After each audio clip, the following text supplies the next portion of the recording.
Okay, check 1 2, check 1 2. Testing, testing. Should be a good stream today. Got the new shirt, so definitely, well, maybe it will help. I can't say it will definitely help. So we are going to talk about another continuation of last week's discussion. And we're going to talk about Daniel Schmachtenberger again, but this time we're going to discuss his conversation with Bret Weinstein. So last week I had a stream on Daniel Schmachtenberger and Lex Fridman's discussion about humanity, existential risk, designing society. You know, how do you make the most of collective sense-making, politics, economics, all kinds of things. And I always approach this channel with relating things back to my work with sentient singularity theory. And sentient singularity theory is extremely relevant to human applications. People always want to know what's the technological applications. There are technological applications. I don't know them all. I know some of them, but human applications are much more interesting and much more easily applied and much more impactful on your life when you do apply them. So we're going to talk about that again, but last week I mentioned that one of the structures that is very much implied by any correct fundamental theory regarding, you know, the foundations of human civilization is marriage. And I talked about how it's not the most popular subject, but it needs to become more popular, and I think that it will because I've already seen it start, and it is the easiest way to, just help society around you, help your own life, help politics all at once. So what's interesting, though, is that last week I said that neither Lex Fridman, who focused on a technological solution mainly, and I'm not saying it's not part of it, but it's not the entirety of it, and how he wants to design a better Twitter, essentially, did not mention marriage once, because he's not married. He doesn't understand. And I didn't hear Daniel Schmachtenberger mention it either. I don't know if he's married. I have no idea. I think he might be, but he still didn't mention it. But what's interesting is that I said that they were talking about all the things that marriage solves. And then he had a discussion with Bret Weinstein. I don't know which one came first, but the one that we're listening to now is, the second one in this series of interviews that I've watched with him. And Bret correctly identified that this is a vital part of rebuilding and constructing more effective societal structures and institutions and neighborhoods and families and individuals. So he brings it up, and he specifically calls out Daniel Schmachtenberger for not bringing it up, which I thought was, great, but I've been saying it, as is the case with this specific subject. I have been saying it, and people are starting to catch on. This is not something that is about, being religious or believing in scripture or being political conservative. It is about, do you want to live in a society? That's what it's about. And if you want to live in a society, in a group of people that functions, then this is a vital component of it. So they talked about it quite a bit, and we're going to go over it. There was another stream that I did debate discussing tonight, and I think I might next week, which is Kurchai Mungel's recent discussion with Brian Greene. That was great. I highly recommend watching that. We'll probably focus on it next week. I disagree very much with Brian Greene about a lot of things, but I respect him and his teaching skills, and he was a source of information to me as I was learning physics in the beginning. Very much so. So This week, though, we're focusing on this because we focused on it last week, and I said I wanted to do another stream on it that was a bit more coherent. But what's funny is people seem to like last week's stream, and it's always the ones that I think are not so good that people tend to like, and then the ones that I think are, good don't seem to do, nearly as well. But it was very long. We're going to try and keep this one a bit shorter, and, we'll see what happens. I was trying to get started a bit earlier, but, such is life. So the first clip here is on a subject that we talked about last week as well. And I think that it's very important to just discuss because, well, I'll get into it, but here. Start by telling people.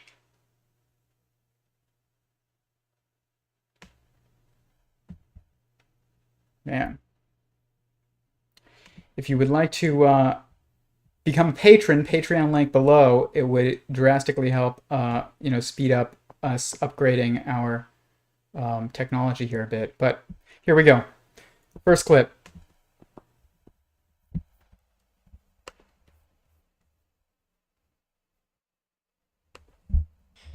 You, as I understand it, were homeschooled, and as you have described it, that was actually closer to what most people would probably refer to as unschooling.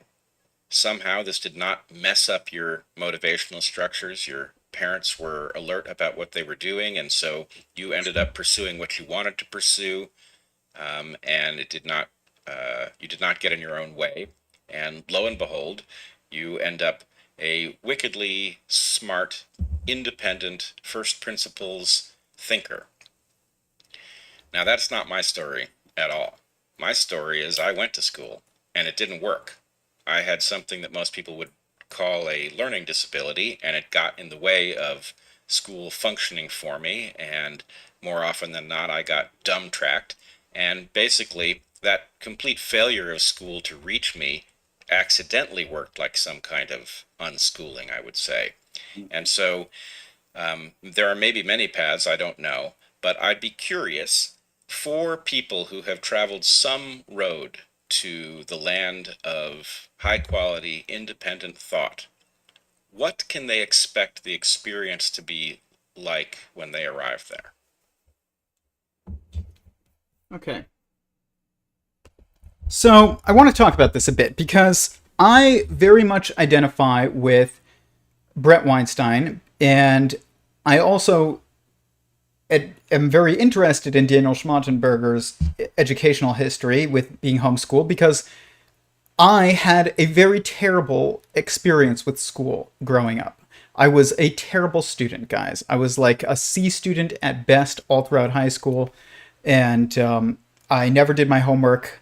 I really struggled finishing tests, in a timely manner. And when I was very young, if I was timed at all on a test, I would just flat out not do it. And then I ended up being put into the something called an IEP, an individual education plan, which is basically for people with learning disabilities. And I just wasn't good at school, and I didn't really have any other issues other than just I would ditch school a lot. I would ask to go to the bathroom, and then I would go for walks in the desert to look for reptiles and birds and things like that. And I just wanted to be in nature all the time. But that was my scholastic experience, and I will say it did help me, even though in the long term, even though in the short term it really sucked because I struggled every day of, being in school from the time I was in kindergarten until the time I was in, I don't know, 12th grade. And then I went to college and I had good years and bad years. But I struggled with school. And the issue with school that is a bigger issue than the fact that many teachers just are not, the right person to be teaching a lot of the subjects that they're teaching, and much bigger issue than the fact that a lot of the subjects that they're teaching are not so important to living, in an everyday life in society, which is definitely true, is that it is the outsourcing of parenting. And This screws up a lot because it means that you're taught things. It is the base level problem. You're taught things that are irrelevant because the people teaching you are not your parents. They don't suffer the consequences of screwing you up. They don't. And because a parent suffers the consequences of screwing up their children, children that do well and succeed take care of their parents when they get older and, are less stressed to the parents while they're raising them. There's lots of positives to, raising your kids well.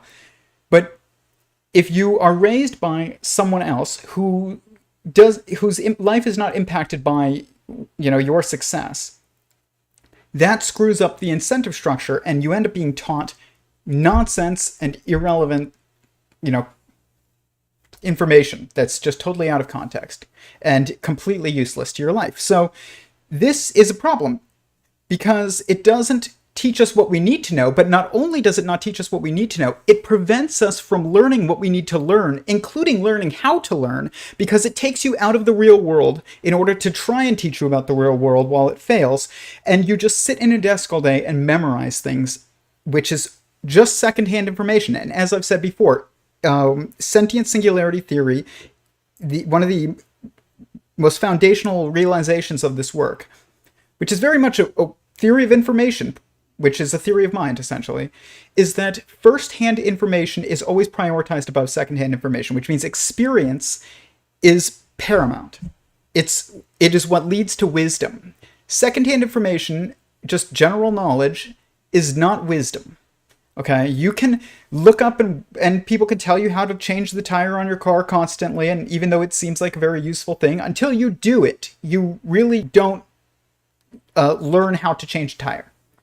And at least that's a pretty useful skill as opposed to, I don't know, learning about igneous rocks. And I'm fascinated by the sciences, so I loved learning about that stuff in school. But I taught myself that stuff outside of school anyways because I was just interested in it. So my experience with that kind of stuff is different than most people who just never, look into biology again after, or chemistry or anything like that after they finish their schooling. And so it's not very useful.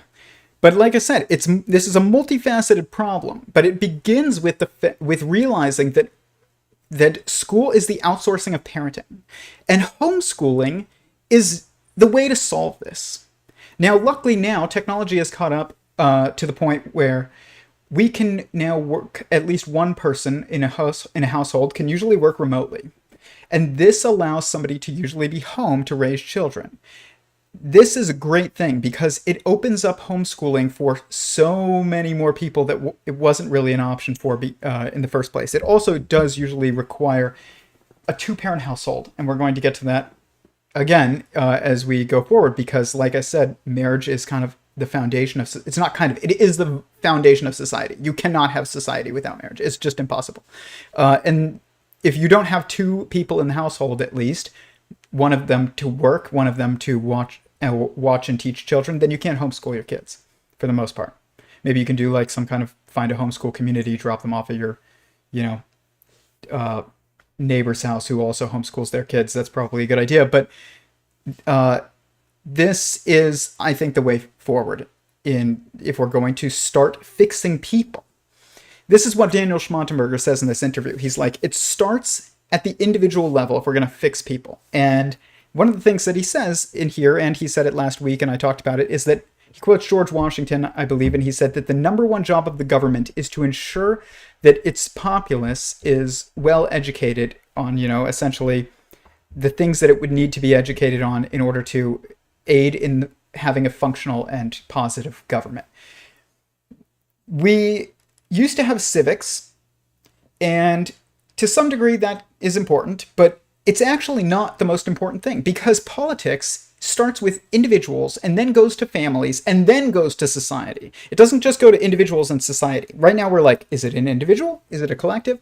And I proposed last week that we need a new structure to focus on instead of focusing on either individuals or either collectives, because both of them lead to tyranny. One of them leads to tyranny by hedonistic democracy that's just, ends up becoming a mindless mob. The other one, I know Bret Weinstein's very familiar with that.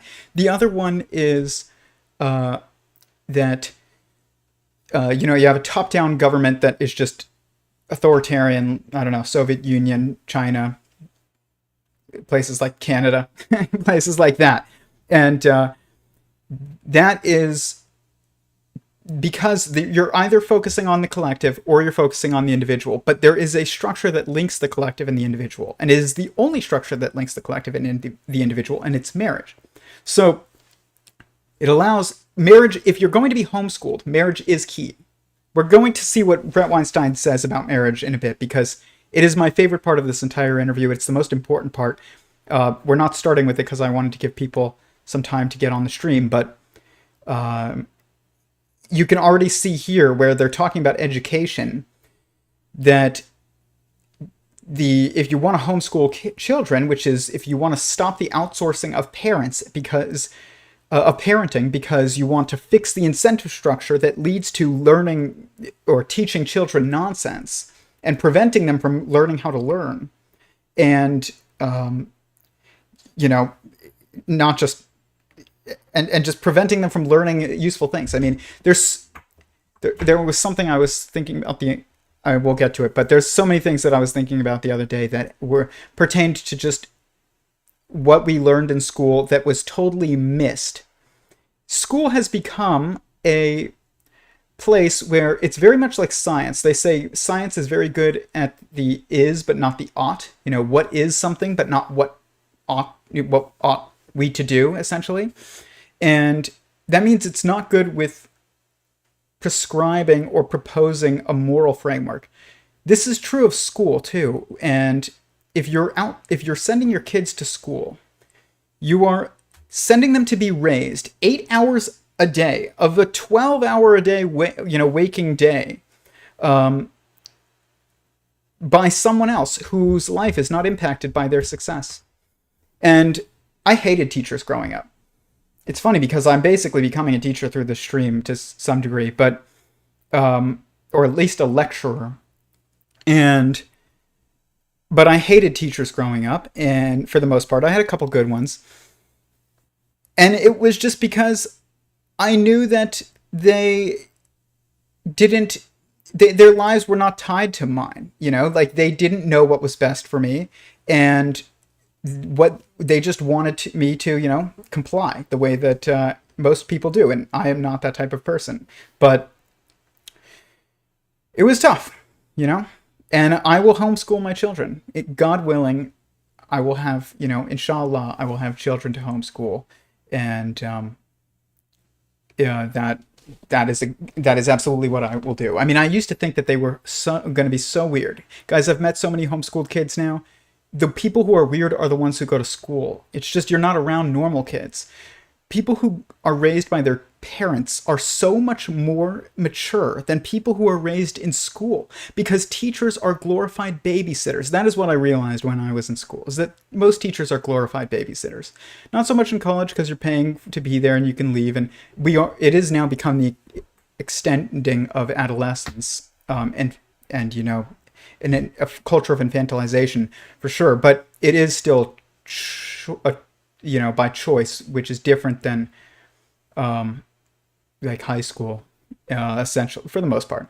But teachers are glorified babysitters, in grade school, and they will sit there and posture. And this isn't to insult anybody who is a teacher specifically. My mom was a teacher too, and I have other family members who are teachers or were teachers, and I love those people. But teachers are glorified babysitters, and that's just a fact.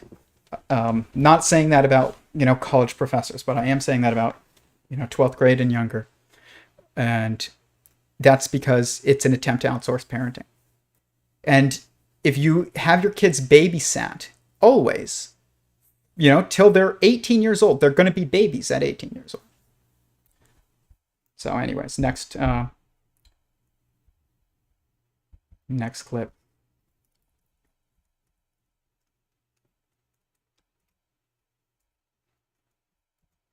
So, sentient singularity theory has two levels of the periodicity of life. And one of them is the lineage level, and the other is the individual level. And they're really two sides of one coin. And they talk about this in this podcast a bit, that basically Bret Weinstein states in this next clip that the individual is illusory and not really existing, and that really it's kind of a lineage. And I would say that it's both. And you can't say that either one is an illusion. They're both super literally true all the time. I am the the the head of a lineage going back to, honestly, if you believe, if you, at least implied by sentient singularity theory, all the way back to protons and neutrons. But at least, if you're going to talk cellular life, a very long time even then. So we're not separate. There is no lineage without individuals, and there is no individuals without a lineage. But you have to solve problems on the level of both, and that's what they're going to get to.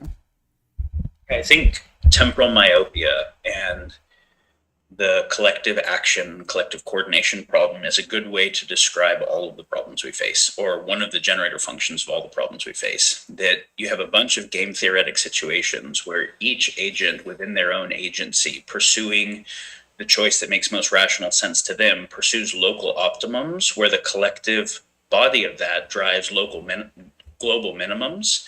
But if anyone tries to orient towards the longer term global maximum, they just lose in the short term. That's an arms race. That's a tragedy of the commons. And so how do we reorient the game theory outside of those multipolar traps? I would say is one of our underlying questions, that when the biggest harm we could cause was mediated by stone tools or bronze tools or iron tools or even industrial tools, we didn't have to cause it immediately because the extent of harm was limited in scope. When it is mediated by fully globalized exponential tech running up against planetary boundaries with many different kinds of catastrophe weapons held by many different agents, we actually have to solve the problem. Yeah, I of course agree completely with this as well, that effectively maybe it really is every single important problem is a collective action problem of one kind or another. We've got races to the bottom, we've got tragedies of the commons, we've got these things intermingled. But once you start to see that, on the one hand, it is, you could take from it a kind of reason for despair, because these are not easy problems to solve. On the other hand, the discovery that effectively it's not 1,000 distinct problems, it's 1,000 variations on one theme, and that theme is solvable. In fact, we have, for example, Elinor Ostrom's work, which points to the fact that evolution itself has solved these problems many times. That is hopeful. So I don't know where you are in terms of how hopeful you find yourself about humanity's future, but I'm quite certain that you and I will align on the idea that, yes, if we could focus on the problem as it was, it's more tractable than many people think it is. Yeah, I mean, you mentioned hopefulness. You mentioned a bunch of good things there. That rather than a bunch of separate problems, you have a few problems with lots of expressions. This was a big chunk of the kind of work I engaged in, and with a number of people you were part of, looking at when we inventory across all of the catastrophic and existential risks, ones involving. Okay, so this is something that I came to. This is a conclusion that I came to as well. I'm not saying it's exactly the specifics are the same of what as what they have in mind, but a few years ago, while I was working at PragerU still, I realized that we had really one major problem that was at the foundation of society's most serious issues involved in collective sense-making, individual sense-making, meaning, economics, all kinds of things. Everything that was this one issue was driving immigration problems. It was driving the the focus at least on racial, stories and issues, and it was driving the focus on, the billionaires versus the people with student debt, and it was driving the issues with Republicans and Democrats and the Women's March and all kinds of things. And that issue is a breakdown in our gender dynamics. Luckily, sentient singularity theory is a fundamental theory, or at least it's an attempt at it. And gender is one of the most fundamental aspects of the generative logos of, the evolving universe. But I really realized this because while everybody was focused on the right and on the left on racial issues and what do we teach our kids in school, I realized that the school was the problem.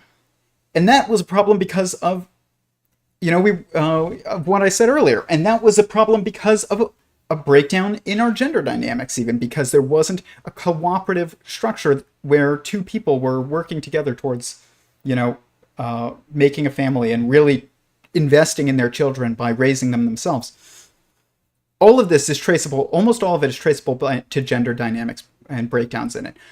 Our current companies are our corporate institutions that are insane and posturing and seem to just behave in this hive mind reactive nonsensical manner. That is also due to a breakdown generally in our gender dynamics.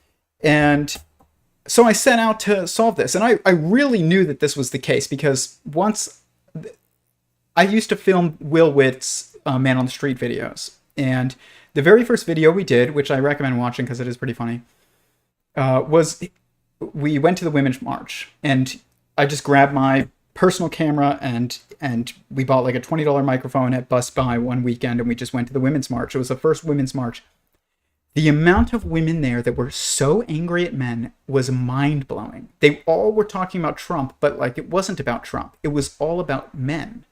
And I used to think that they were insane, to be honest. I do not think that anymore. I think that women are very good at feeling when there is a problem, and men are very good at solving problems, but not knowing when there is one. So you need both of these two sides of this equation to solve these problems, to solve any problems, really. You need women to know when there's a problem and to tell you, and then you as a man need to figure out what the problem is and solve it.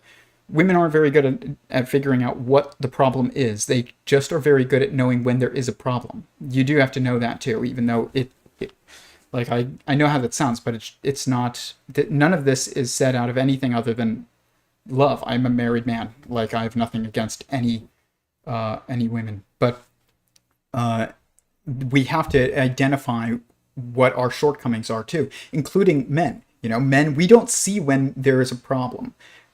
Because we're so focused on a goal that we don't see everything else around us and we don't see or feel other people the same way that women do. So it's very easy for us to hurt people without, realizing it. And women know that and they're very hurt. So we have to figure out how to solve that because that's manifesting as a women's march against Trump. Okay. It's manifesting as Republicans are evil and it's manifesting as Democrats versus Republicans in this country and is this partisan problem, but it's not. It's a gender dynamics problem. And we have to fix that. The same thing happens with race and welfare programs and immigration. Right now we have an enormous amount of what Eric Weinstein once called, Bret Weinstein's brother, metastatic maternity. And I talked about this once on Owen Benjamin's stream like years ago, and basically saying that women are wired to take care of victims. And because babies are victims, they are totally vulnerable. And so you can't get rid of that programming in women. You can't get rid of men's programming either.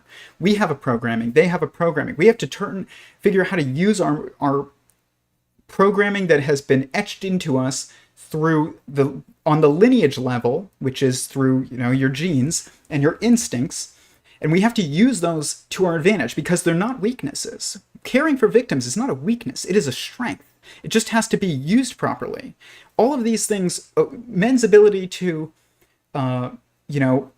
play chess very well is so that they can be strategic and solve problems for women. It's not to play chess against women and see who's better at chess. It's to be able, there's nothing, chess is an abstract thing. It's not an actual world problem. But what makes us good at chess as men, because the top 500 best chess players in the world are men. Eric Weinstein talked about how it was a tragedy that there were no women in that number, but it's not a tragedy. It's only a tragedy if it's men versus women. Then it's a tragedy, but it's not men versus women. Men's job is to be there to help women. Women's job is to be there to help men. We have to merge these two things because it is manifesting as racial problems because people are looking for victims. Again, it's manifesting as immigration problems because of the same exact thing. It's manifesting as issues with school because we have broken down the household and now we have to outsource our parenting of our children to, people who don't have aligned incentives. So we have to solve this one problem to solve at least, or to help all these other problems. I'm not saying marriage solves everything. Somebody asked me that once in my DMs. They were like, are you just saying that marriage solves everything? No, but I'm saying it solves most things. But we have totally broken down that structure. We started breaking it down in the 50s because men were going into the office every day and women started sending their kids to schools. And when they sent their kids to schools all day long, they were bored, okay? This drove all kinds of problems. It drove women to basically be the fuel to a renewed advertising boom in the West. And this is another societal problem that we face right now, is that advertising is screwing with us, and they talk about it in this stream. And it's also from the same core set of issues that I was talking about before, involving our education of our children. Children need to know how to, cook food and take care of even other children. And they need to know how to manage a house. And they need to know how to fix things. And they need to know how to do jobs that, require an apprenticeship. None of these things happen in school. We just teach them about algebra and igneous rocks, and then they forget about it as soon as they leave. So it's a fundamental problem that we have here, which is a breakdown in gender dynamics, and it is impacting everything, and it's leading to things like critical race theory, even in school. Like when I was at PragerU, they were like talking about critical race theory a lot. And they were like, we need to get this stuff out of the schools, and why is there just a liberal bias in the schools? And I was just like, the schools itself are the problem. It doesn't matter what the curriculum is. It doesn't matter if there is Columbus Day or Native American, People's Day. That doesn't matter. What matters is you've outsourced the raising of your children to people whose incentives are not aligned. Okay? And this is also going to lead to women being very bored at home, and sometimes men, if men have to fill that role, but it's usually women, which drives all kinds of, other issues that we're going to get to, including issues with advertising. And as I've said before, my job is marketing. And it still is my job. And it was my job at the last company I worked for, and the company before that, and the company before that. It is, I'm an expert at my job. I've managed some of the largest brands in the world in all types of industries. I know the impact that it has on society. And I myself have had to manage my own behavior in how I market, because the incentive structure from society is incentivizing you to continue to advertise in such a way that is even increasingly toxic to civilization. And I know some of you might be like, what the heck does this have to do with like quantum physics and whatever? But continue watching this year and we will merge all of it. But a fundamental theory, like sentient singularity theory, gives you the insights and tools to help you orient and navigate and everything, but including human interpersonal dynamics. And that is the most important application of this work. It really is. There is nothing that learning about string theory could... String theory hasn't even taught us how to make a better windshield wiper yet, okay? And we need something that is going to start having lessons or implications about, technologies, including social technologies like marriage. That is a social technology that can help us not, completely fall apart. Societies and empires fall. They talk about it in this stream too, and we might look at that clip, but they also correctly say in the stream that the Roman Empire fell, but the Romans are still there. They're just called Italians. And so when people are freaking out, they're like, America's falling. Yeah, it's absolutely falling, guys. I'm just telling you right now. Like, the American Empire is falling. There is nothing you can do to save it. It's not really meant to last forever, I don't think. But I would hope that whatever comes next is better than this even. And this was quite an experiment. It really was. There's a lot of beautiful things about this country. But there's a lot of things that just it could be improved on as well. And I just pray that the fall is not violent. And if a fall isn't violent, then it can actually just be a positive thing in general. But you have to form structures, social structures that you can lean on that transcend, the government of a country or of an empire's welfare system or something like that, because that's not going to last forever. It's funny. My dad is, grew up in a generation that is very unique too, which is the generation where everything was too easy, and they didn't realize they had a bunch of new novel things, and they didn't realize that they were temporary things. And he's always saying to me, make sure that you start paying for your retirement, and look at your 401k and stuff like that. And he's not alone. Lots of people who are of that age just say things like that. Guys, I'm not saying don't hedge your investments and your assets. You absolutely should diversify them, and but do not expect our current government to be able to take care of us. We are devolving.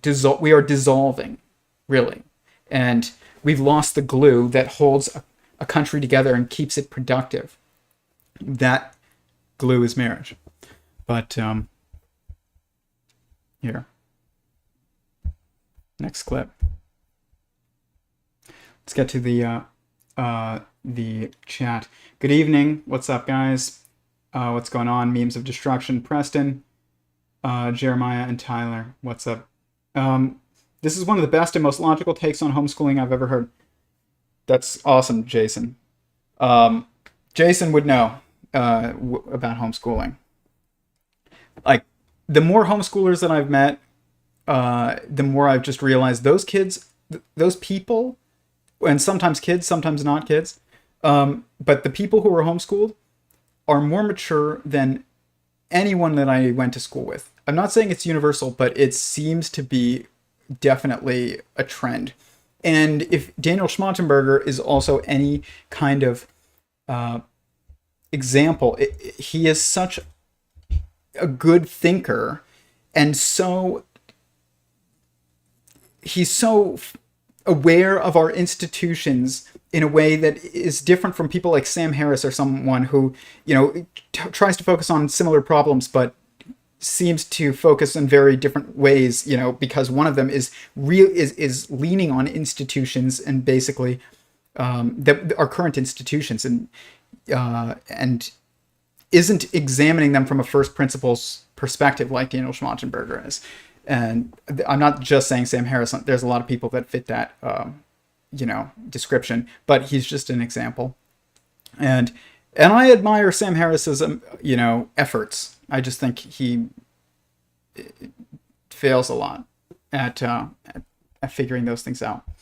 But this is the next clip, and I'm going to talk about advertising a bit more after this clip, because this clip is about advertising. And I'm going to talk about some experiences that I have had with advertising.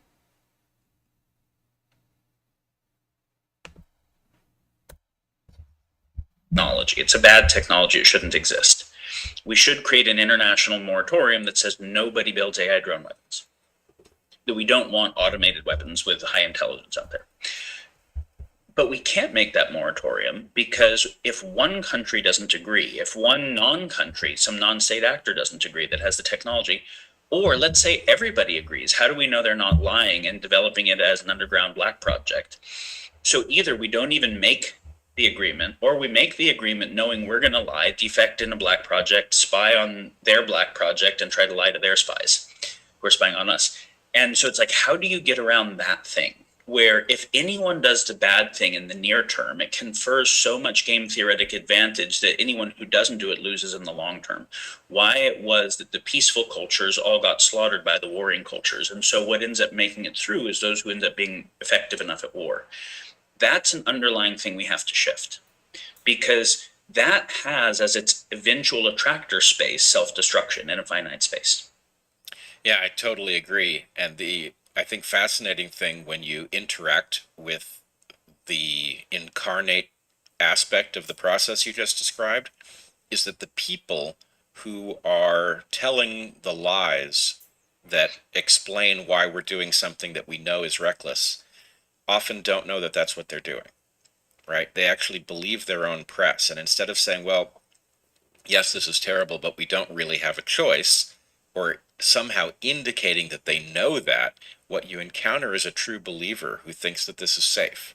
And that's very frightening, because it means that the mechanism at the point something begins to go awry to do anything about it doesn't exist, right? Or at least it's not connected to the part that you can talk to. And so Bret Weinstein has a lot of experience with this.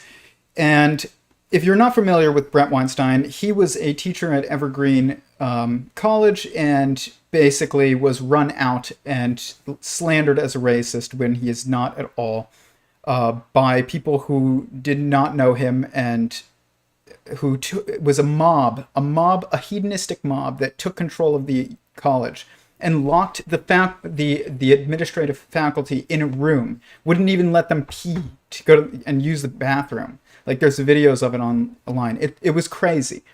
And it was the first time that we really realized as a country, like, that these institutions were getting out of control. And those institutions are just the continuation of schooling that isn't homeschool. It's not apprenticeships. It's sitting there listening to a lecture and that is being given by somebody who does not have a life that is very impacted by your success. If you're a college professor, or if you are a 12th grade teacher, or a 2nd grade teacher, or a 5th grade teacher, it doesn't matter. Your life is not impacted by the success of your students. This is a huge problem. And first you have to define what success is, but success would be their ability to take care of you, okay? And also probably continue a lineage, but there's no lineage in this case because it's not your parents, it's, teachers. But, like, they don't have to take care of you, though, because you never see them again after they graduate. That's it. And, but then he went on to speak a lot about COVID. I'm not going to get too into it because this is a live stream and I don't want to be throttled, but, and the drugs involved with it.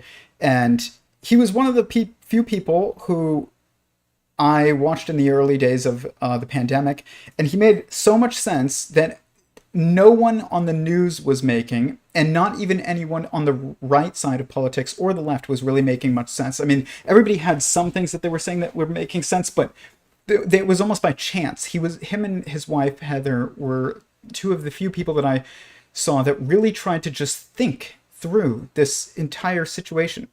And that gave, it was very, it was a breath of fresh air during that time, because as he's talking about right now, people stopped, it was really revealed during this time that people completely stopped thinking. And this has been true for a long time. I remember this being true in the field of herpetology, which is reptiles and amphibians. Bret Weinstein is a herpetologist. And some of his favorite animals are some of my favorite animals. Monitor lizards. He's talked about on Joe Rogan's show. I heard him talk about varanids. That's like my specialty. And but they're very smart, like mammalian type of reptile. Komodo dragon is a monitor lizard. And but I noticed this in that field 10 years ago. And then I noticed it in school always. And then I've noticed it in physics since, and we'll talk about that, on another stream, but just there, and everybody noticed it during COVID.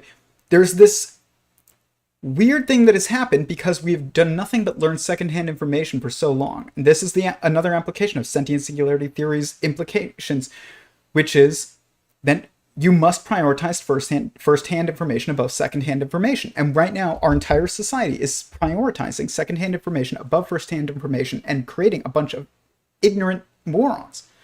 And that's a huge problem.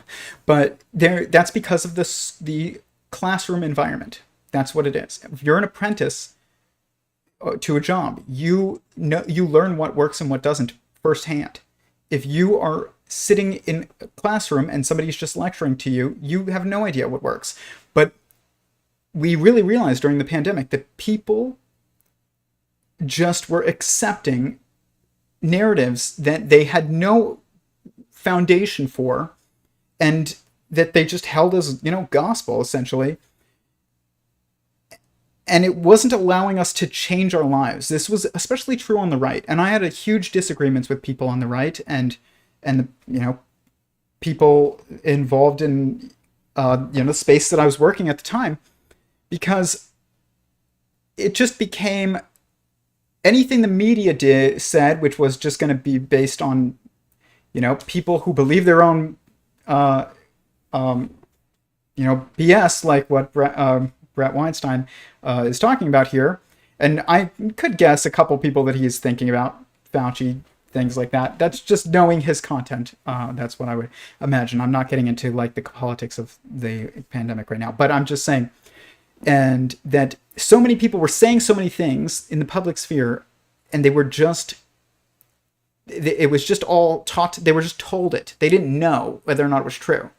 They weren't thinking about like, how's this going to impact this? How's this going to impact this?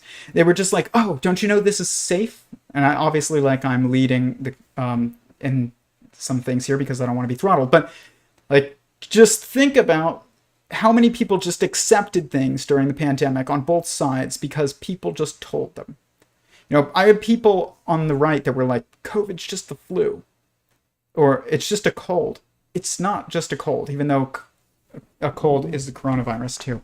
But it was not just a cold. And at the same time, people just accepted that it was from some market, where somebody ate some wild game, which was crazy considering the fact that there was, a laboratory studying that exact same type of virus right in that same exact town. But people just accepted it. That meant that there wasn't even the slightest bit of first principles thinking going on with people. Okay, this happens in physics too. People just say things like, we know God doesn't exist because of the Big Bang. Okay, but what's the Big Bang? We don't know. Everything just expanded from an infinitely small point. Okay, where'd that point come from? It's like we've stopped asking questions, and that's what school has screwed us with. Is the ability to learn how to ask questions, the ability to realize that we should figure things out for ourselves. And the time to figure out things for yourself. If you're sitting in a classroom for 8 hours a day, 5 days a week, and on the weekends you're just screwing around with your friends because it's the only time you have, and when you get home from school you just play video games or watch TV or whatever because it's the end of the day and you're exhausted, and your parents are exhausted from being home, it being at work all day, and then when are you going to learn how to learn? There's a specific way to think, and you have to learn how to do that. You cannot actually be taught it. I'm tried to describe it on this channel all the time, and I do describe it on this channel. But it's basically that you have to take your current assumed default status, assume the opposite of that default status is true, and look for evidence of it, basically. But people don't do that. They just take their default assumption, they look for evidence of their default assumption, which causes all kinds of issues because it's already your default assumption because of inputs that are around you, and so you're not actually testing anything new. And you can't actually learn this in school. You can have it described to you, but like you have to learn how to apply it because it takes practice in order to do it. This becomes automatic when you just have to solve a bunch of problems. Like it doesn't matter what it is. It could be learning how to build a fort with your friends, inventing a new game. It could be learning how to get your brother out from the cactus that he fell in while you were running around in the desert. Like those are problem solving instances, and we've lost those very much. And I remember during the pandemic, I saw kids playing outside, and people were like, "Oh, I feel so bad for the kids. They're just losing it at home." Go tell them to go outside and play. Like all I did was see neighborhood kids just outside playing. I was like, they're learning more in that than they would have at school. It was wonderful to see. But we need to prioritize firsthand information, which means you need to teach people. Education is a process of experiencing things. It is not a process, if you're going to do it right, it is not a process of memorizing things. It is a process of experiencing things. You have to put people in situations that allow them to learn themselves. We do not do this in school. It is literally the opposite. And that whole deal is due to a breakdown in gender dynamics, or it also is leading to a breakdown in gender dynamics. But here.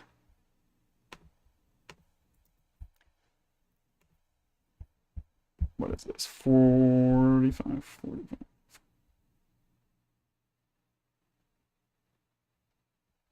Right, next clip.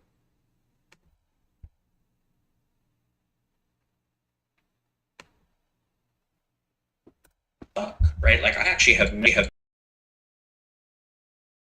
hypocrisies who want to control and manipulate my behavior in a way that is net negative for me holistically, while having the plausible deniability that I'm choosing it because they're coercing my choice. So I have to get afraid of that enough that I mount a rebellion, right? A revolutionary war in myself against those who want to drive my hypernormal stimulus reward circuit. So the whole, how can everybody become more immune to the shitty reward circuits and notice them and become immune to them, and how can they become more oriented to the healthy reward circuits? That's another way of talking about what we have to do writ large. Yeah, that's beautiful. Completely agree. In fact, it dovetails with another thought that first time I thought it was original, and then having said it, I discovered lots of people had said it before me. That there's a very close relationship. Okay. So real quick, they were basically earlier in this talking a bit about advertising, and one of the things that I realized with advertising is that it incentivizes us to manipulate people. And this was a huge problem for me as time went on, because I realized that I was being manipulated by others, and I hated it in ads. And so, you get something on your Twitter, and it's just like some nonsense ad that pretends to not be an ad, and then you click it all of a sudden, and you realize it's not like it's not an organic post, and you've already fed the algorithm this, and then you get 10 more ads just like it. And it's just nonsense, whatever it is. It's just designed completely to capture your attention. You don't even know what the product is. The product is you. That's the product. And when I was at PragerU, I've shared this story before. I was their marketing manager, and I was also filming the Willwood videos. And I very quickly realized, unintentionally, that if we took a screenshot of the thumbnail we were making screenshots of the videos, the thumbnail, and so the ones that had a pretty girl in it did extremely well, very, very well, and it's just people standing next to each other within a microphone, but it's not like it's overtly sexual, but it's still specifically got a pretty girl in it. And it became a thing. And they were all, people in the there were like, okay, Tyler, this week, which one's, what's it going to be? And I would like pick the thumbnail, which meant basically picking which girl was like the most attractive for the thumbnail. And eventually, it became so consistent that eventually we got a letter. And it's funny because people say there's like that phrase, oh, we got letters. It's like, we got letters. We got a handwritten letter from a father. And he was like, you guys are doing this intentionally, and I see it. And I have kids that watch your channel, and it's manipulative, and it's not good. And it's also against the values that you that the organization is supposed to espouse. We all just looked at each other in the room. It was just a group of guys who all handle marketing and videos and, social media and all kinds of things at the time. Now it's very different. But, and we all just admitted to ourselves, we were like, yep, he's right. That man is right. We changed every thumbnail after that. We never did it again. The problem is that most people won't do that. Most advertisers know exactly what they're doing, and they do not care. Because they're driven by their performance. The thing that was nice about working for a nonprofit to some degree at the time was that it allowed for us to pursue goals that were not necessarily tied to revenue generation or even view generation all the time. But it has changed quite a bit since then. But it was still really focused on the goal of spreading conservative morals and biblical messages and things like that. And it was a wake-up call for me, though, because even when I did that, I realized that that was such a rare moment. Most other people are not going to do that. And that is the way that we sexualize everything else except marriage right now, which is, it should be the opposite. Marriage should be sexualized and everything else should not be. I don't know the solution to this problem yet, but we'll talk about it in a minute. But this is caused also by a breakdown in our gender dynamics. The fact that you're being shoved sex in your face all the time, just to advertise anything, from videos about politics to videos about scuba diving to videos about reptiles. It's like I started playing ukulele, as many of you know, and I was looking at ukulele videos the other day, and there's a couple on YouTube that plays ukulele. And the thumbnail, though, it's always just her. It's always like a close-up of her body dressed in something that is not, biblically modest. And then you click the video, and it's the two of them sitting there, and it's much less, focused on her than the thumbnail would imply. But it's always her. It's never him in the thumbnail. And that's very intentional by them to try and garner views. And I know that works. So I understand. But at the same time, that right there is part of the problem that we're having, is and it is caused by the exact same thing that's causing all the rest of our problems. And that is this right here. Last week, I talked about marriage a lot. And this week, we're going to talk about it more. We're going to talk about it a lot on this channel because it is one of the most foundationally vital and also one of the most easily applicable applications of fundamental implications, essentially, from theory of everything, basically, or theory of everyone. And it solves everything from personal meaning problems to advertising issues, because who wants their wife to be the one who's being commoditized and shared with everyone? Not most people, but if it's not your wife, then people don't care. So there's lots of impacts that this has on society that are very subtle, but then are really, really, really amplified in their actual impact, and they are widespread. They are as widespread as can be. We don't have racial problems in this country very much. We have gender problems that are manifesting as racial problems, that are manifesting as wealth inequality problems, that are manifesting as immigration problems, that are manifesting as education problems. It's a gender problem. Here is, and I talked about last week, though, how neither Lex Fridman, who I would never want running Twitter, even though I do like Lex Fridman, like, he needs to get married before I think he should run the next Twitter. And Daniel Schmachtenberger never said anything about marriage in their stream. They were both very focused on just technological solutions. And part of that is because Lex Fridman isn't married. And like I said before, men, we don't see other people. We're not good at recognizing when there is a problem. So Lex Fridman's like, well, why is social media so terrible? It's like, partially because of a breakdown in gender dynamics. It's not just about making better Twitter. It's like, you have to fix the people who are on Twitter too, or help them. So Bret is the first person that I've seen that really got into this, at least as it relates to this discussion, and I am just ecstatic that he did. This is the clip. This is the most important clip of this entire stream. That the very fact is, because advertising is only a tiny fraction informative and is mostly manipulative, you have to be in your unconscious autopilot phase in order for it to cause you to buy a car you wouldn't have otherwise bought, or buy different deodorant than you would otherwise buy. And so the point is, in order for us to be, the thing gets paid for by advertising. In order to be useful to advertisers, we have to be unconscious. And the only way to keep us unconscious is not to challenge us, basically to tell us what we think we already know rather than what we need to know.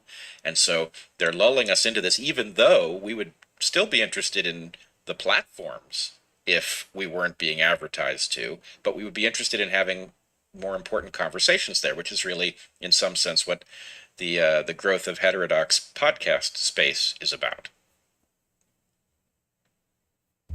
Oh my goodness. Okay, so that's the part on advertising, and I am working on a project involving that has to do with trying to solve the issues with advertising. But I can't talk about it right now. But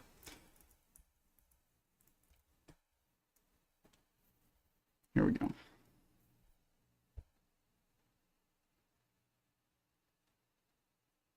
This is what I was talking about, though. This is the clip that I thought it was.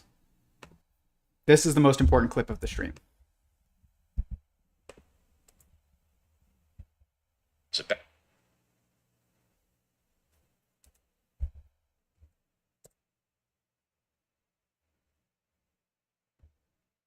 But you didn't include on your list what I consider to be maybe one of the most important instances of the failure that you're talking about, which is sex. There's a very direct comparison, at least for either males who are wired in a normal fashion for a straight guy, or women who are toying with that same programming, which I believe there are many.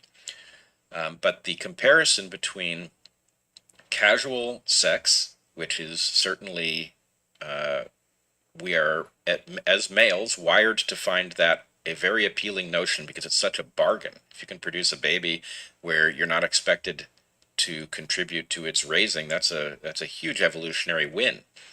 And then you have to compare that to the rewards of a deep, romantic, lasting relationship with commitment. And the problem is that the deep lasting relationship stuff has a hard time winning out over the instant gratification thing if the instant gratification thing is at all common. And so that's really screwing up people's circuitry with respect to interpersonal relationships and bonding. And I have a sense that it is also, in a way that's much harder to demonstrate, contributing to the derangement of civilization. That people, many fewer people, have a relationship. You know, it's not like marriage is easy, right? It's not. It's super complex. But having somebody who you can fully trust, somebody who you've effectively, you know, fused your identity with to the level that they share your interests, and you know, they may be the only person who'll tell you what you need to know at some points. And the fact that many people are missing that, I think, is deeply unhealthy. Okay. Gosh. I don't think Daniel Schmachtenberger's answer to that statement or response to that statement is honestly, it was underwhelming, to be quite honest. It's basically says this. Let's just.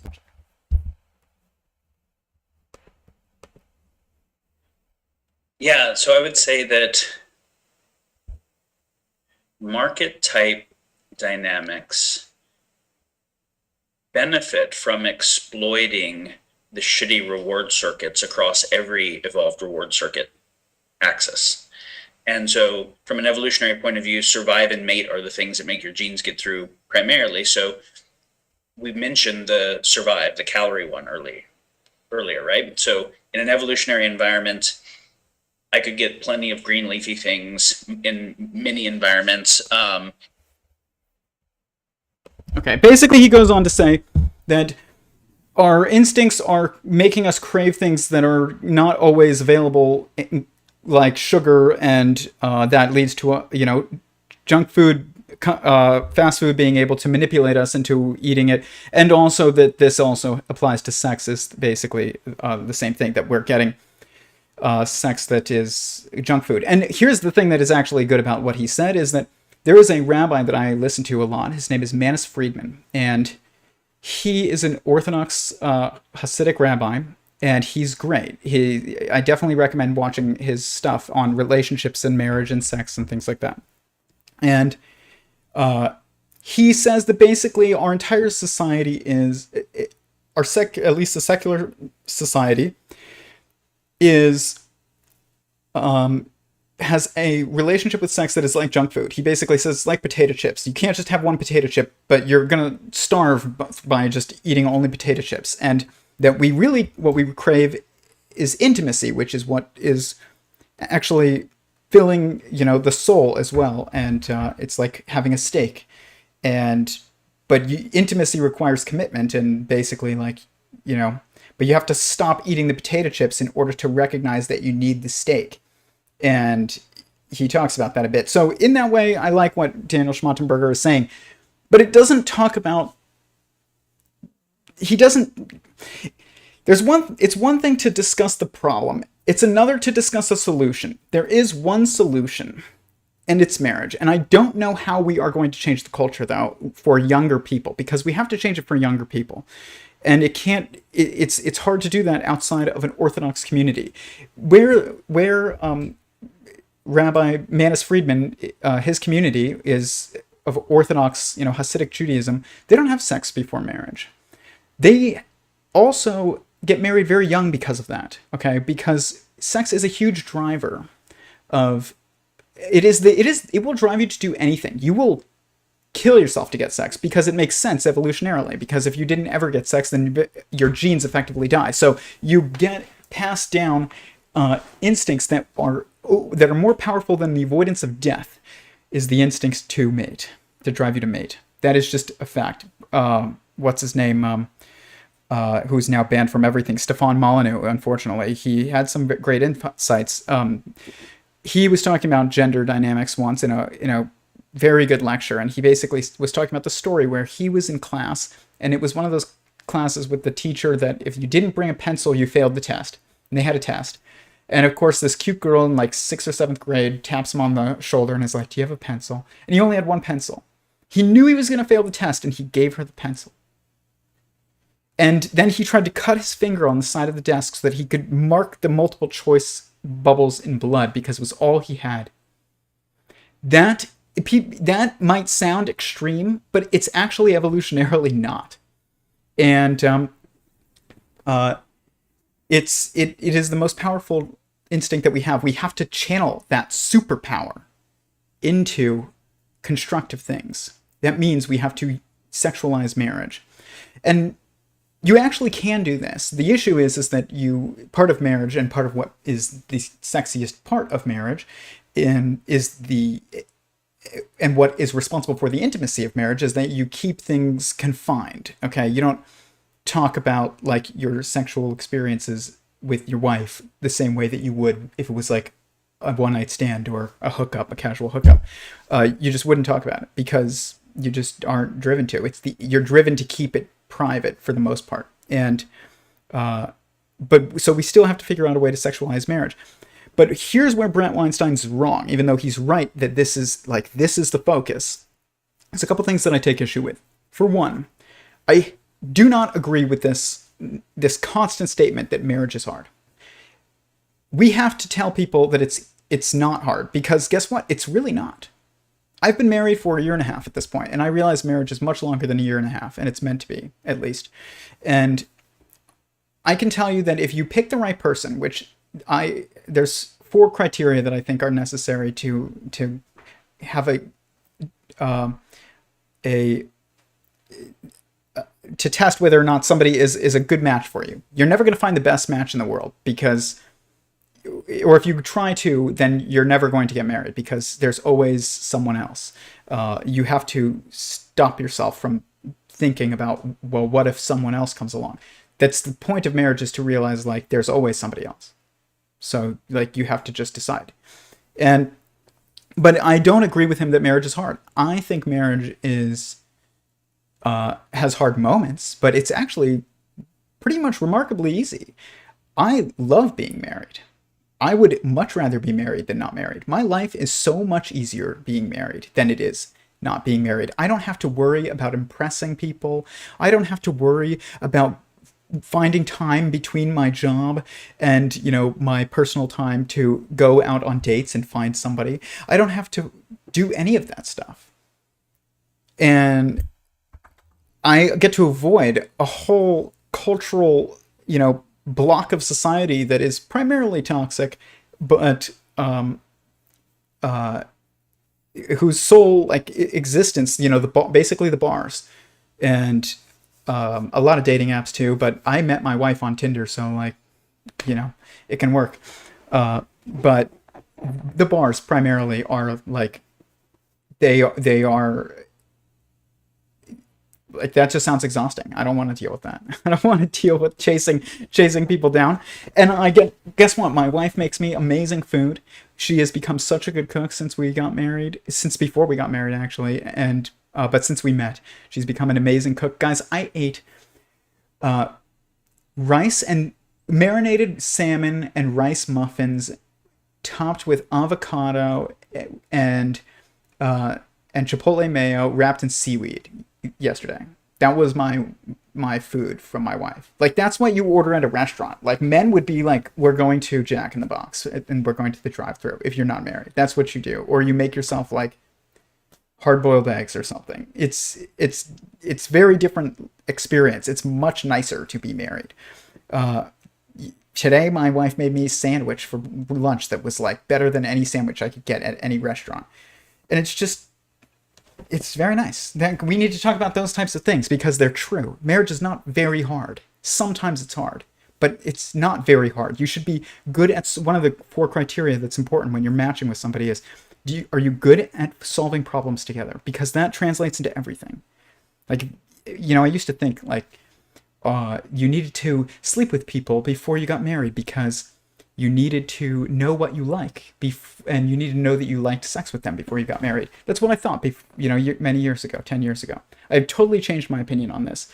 That is nonsense. That is such a load of nonsense. What you need to know is, are you good at solving problems generally together? Because if you are, then you're going to have a great sex life too. That is just a fact. And you don't need any experience. You just need to be good at solving problems together, and that's it in general. And that will apply to the bedroom as well. If that's the case, and you also, another criteria of the 4 is you have to be, one of them is you have to be physically and emotionally and mentally attracted to the other person, and you also have to be able to be relaxed and your true self around them. If all of these things are true, like, you're going to have the better sex life in marriage than you will ever have outside of marriage. It is so much better. It's not even comparable in any way. There's no worries. I don't have to worry about catching an STD ever in my life for the rest of my life, guys. Ever.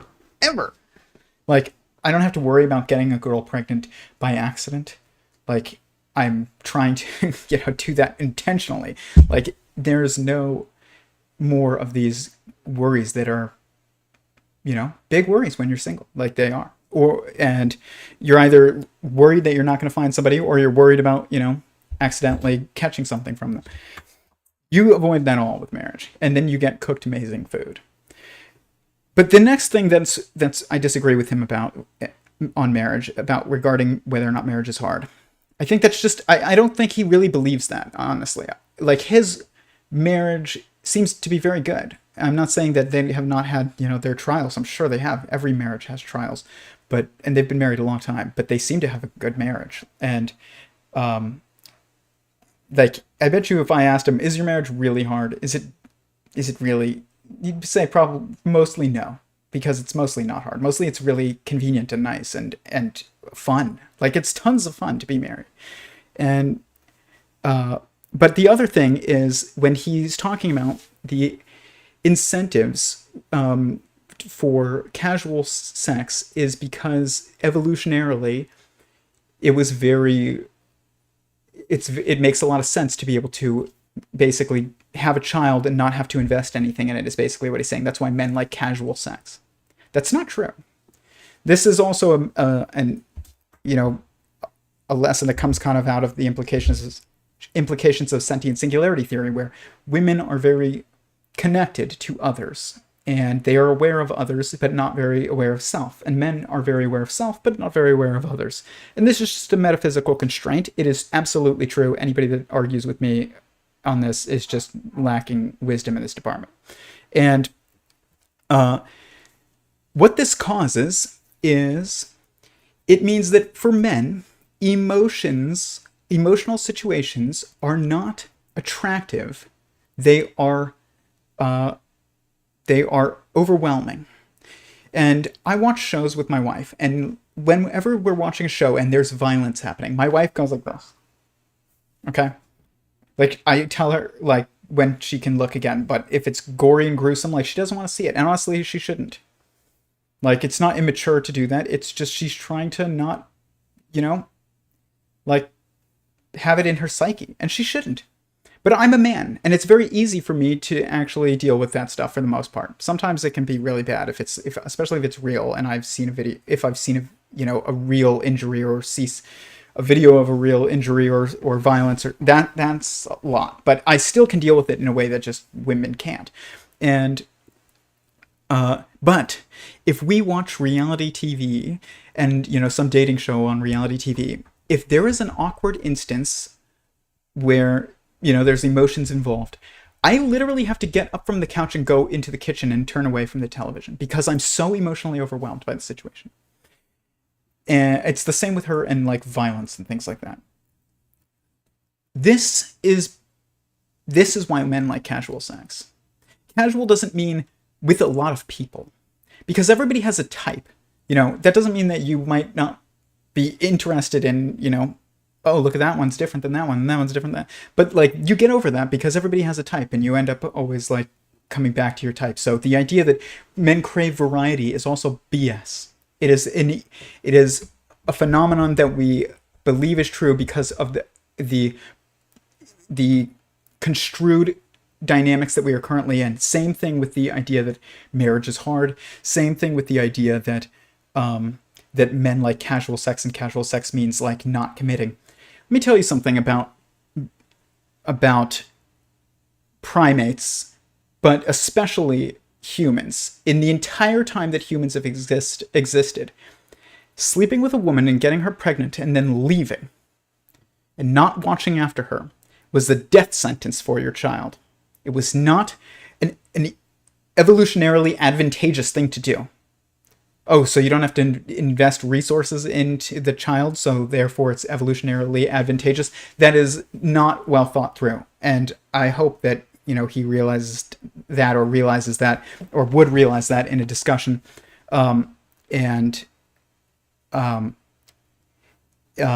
This, I mean, the breakdown in this situation and the lack of marriage, it's causes, it literally is responsible for everything from the Democrat versus Republican hostility to the level that it is, and the creation of the bar scene, because it has emerged in order to suit a specific purpose,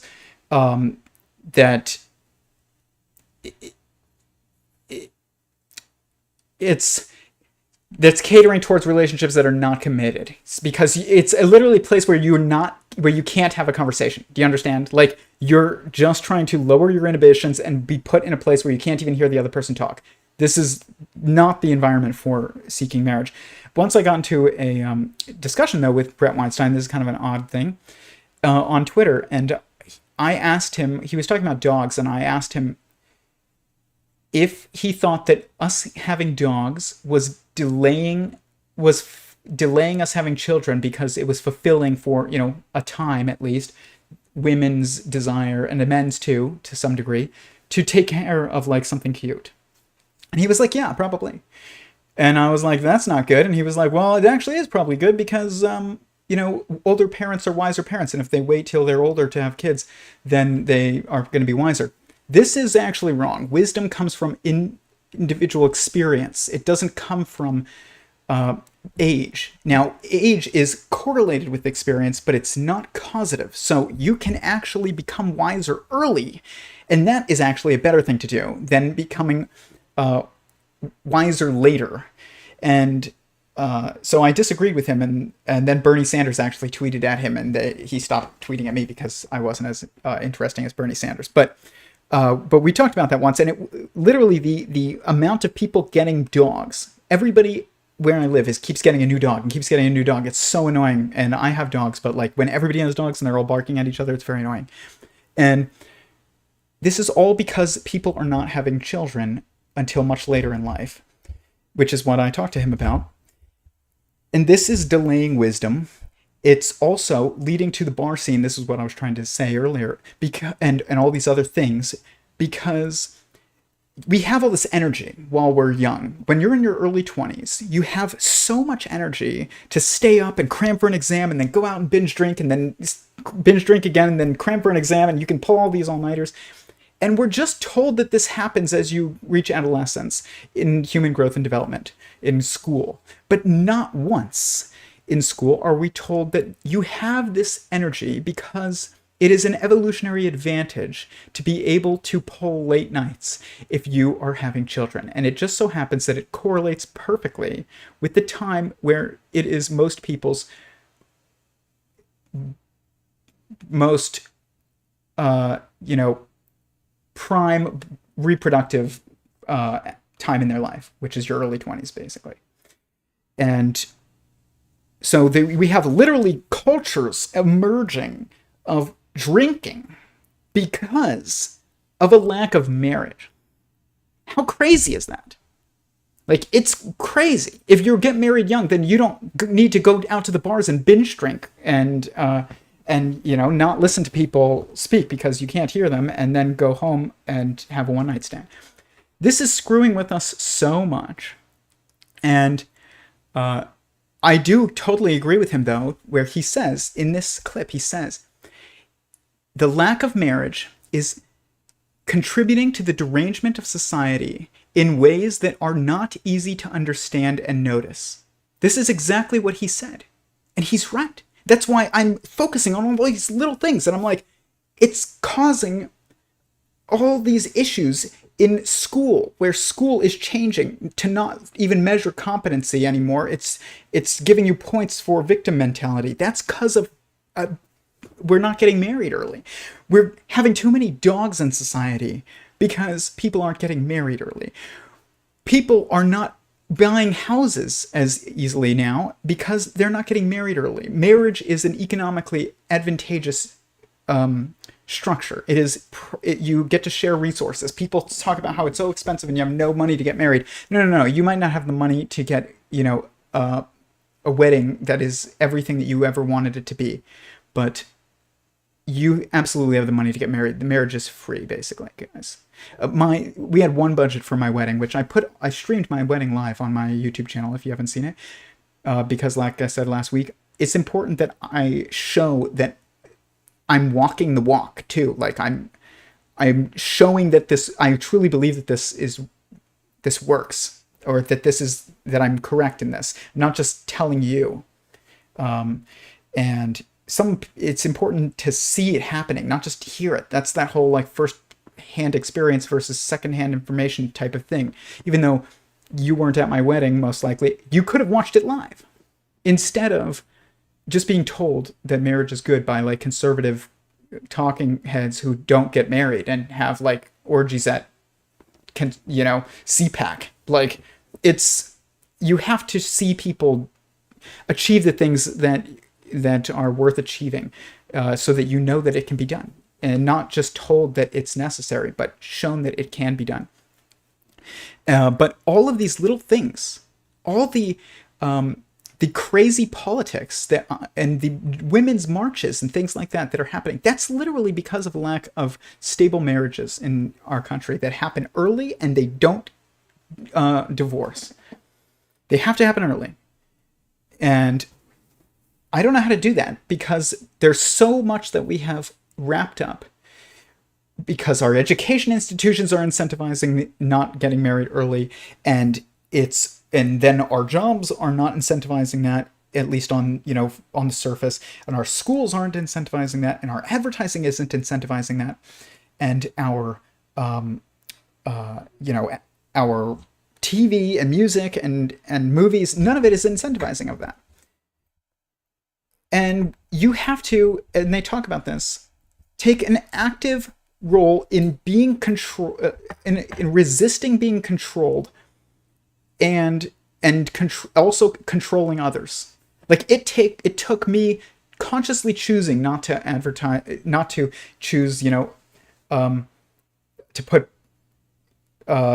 girls on the pretty girls on the images, on the thumbnails of the Whalewood videos anymore. Like, I had to choose that. Every incentive was incentivizing me to do it, but I knew it was wrong. The guy laid out his case and he was right, and so we stopped.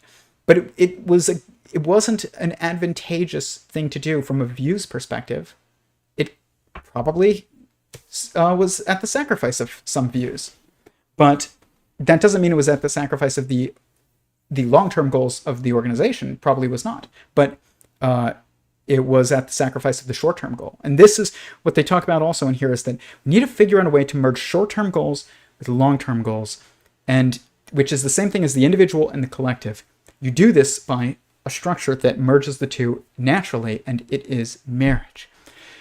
Marriage is the place where you can fulfill all those things that you try and fulfill outside of marriage, like casual sex. And women who try and have, romance with their boyfriends. And let me tell you, you can't have true romance with somebody who isn't truly committed to you for life. Like, commitment means for life. That's the only thing. Like, otherwise it is a relationship of convenience. Having a boyfriend or a girlfriend is lower than having a friend, because you're only going to stay with them so long as it is, enjoyable and not inconvenient. As soon as it's inconvenient, you're going to leave, and you're not getting what you want anymore. That isn't true of true friendships. That's true of acquaintances. That's true of jobs and coworkers. And it's also true of boyfriends and girlfriends. But it shouldn't be true of friends, true friends, and it definitely should not be true of relationships that are marriages. But women want romance and sex, okay? That's what they want. You cannot have the most romantic sex outside of marriage. Inside of marriage, you can have the most romantic sex possible. you can, I'm trying not to be crude in any way, but you can also have the most casual sex possible. Men, and this is what I was trying to say earlier, but I branched off. Men are overwhelmed by emotion, so they like casual sex because of that, where they don't have to be emotionally tied. Women like tons of emotion. They want flower petals and bubble baths and candles. And in a marriage, you can do both. You can have the most casual sex possible, and you can have the most romantic sex that is possible. You cannot get sex that is nearly as enjoyable outside of marriage. You have to put on a condom if you're smart-ish. If you're really smart, you should be waiting. But if you're halfway smart, then you're going to use protection. That's not that much fun. You aren't able to fulfill any animalistic desires that are attached to it regarding reproduction, because that's a nightmare if you're in a relationship that's not committed. The possibility of pregnancy is a nightmare. It's not sexy anymore. In marriage, it's a sexy thing. Outside of marriage, it's a nightmare. It's literally, you sit there and you're like counting days to like, did she get her period? It's like, that's horrible. Why are you waiting to get married? And we have to talk about this stuff. We have to talk about it to the younger generation so that they freaking know the path to take. You have to resexualize marriage. You have to desexualize everything else. Right now, it's the opposite, like I said. And that is destroying us.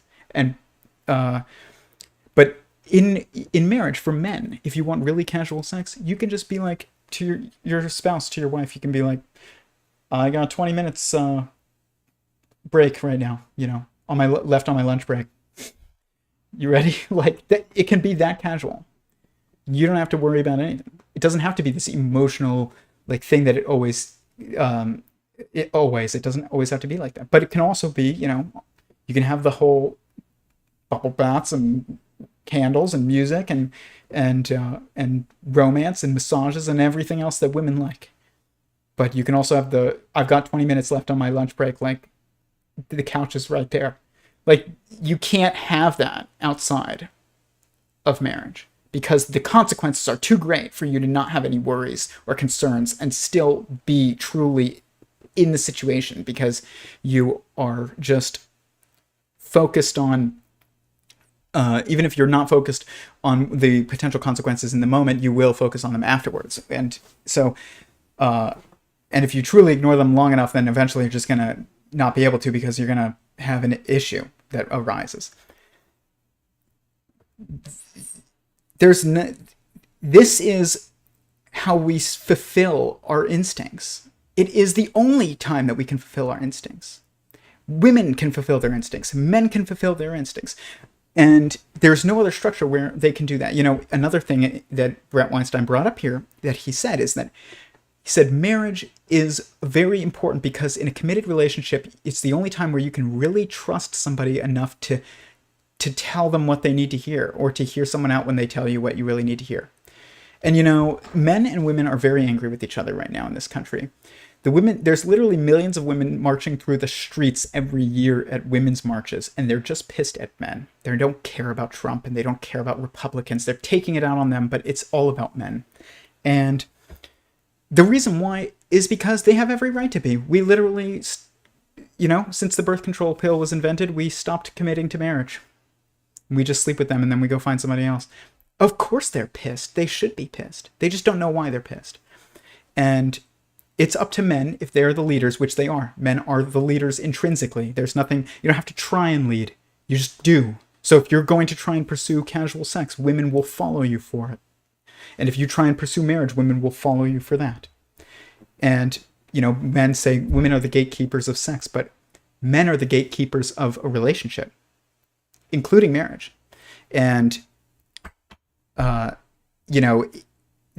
division of power is a good thing.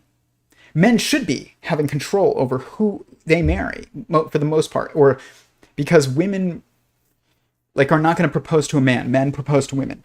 But at the same time, women are the ones that are in control of who they give sex to, and men are in control of who they give their commitment to, who they marry. That's who has control in the situation, or that's who's the leader. No, it's who has control in the situation, but it is also who's the leader. In this stream with Bret Weinstein and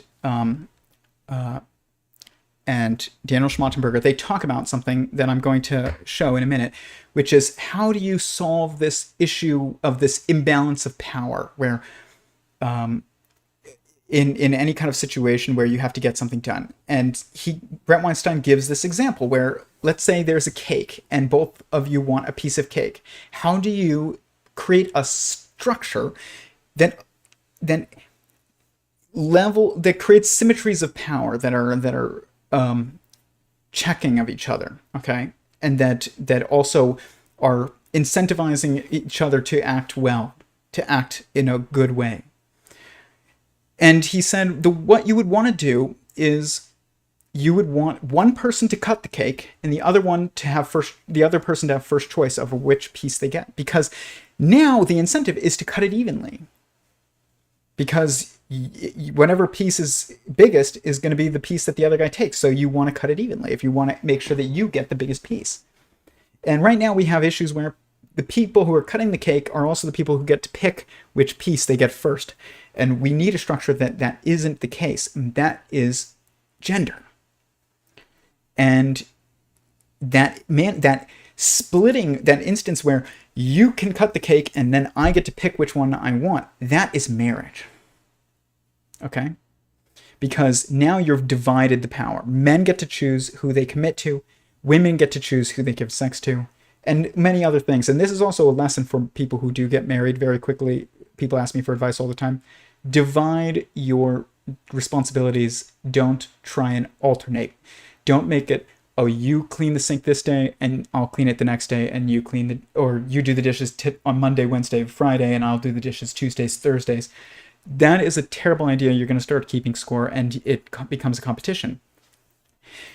We have to start dividing roles, because if you divide roles in gender, then you get to do the whole cake thing, where it's my role to cut the cake and it's your role to choose.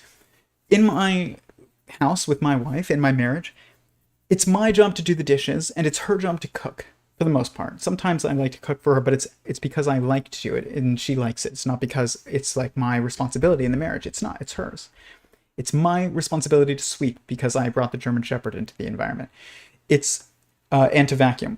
It's my responsibility to do the dishes. It's her responsibility to mop, because as a man, I don't even see when there's stains on the floor, guys. Like, we just don't see it as men. We notice then our space is messy when it impedes us from doing the things that we want to do. But until then, we don't even see it. And so we're just, that's why men who live alone, like, they've never cleaned the bathroom once. Like, they'll organize it, but they won't, like, scrub things.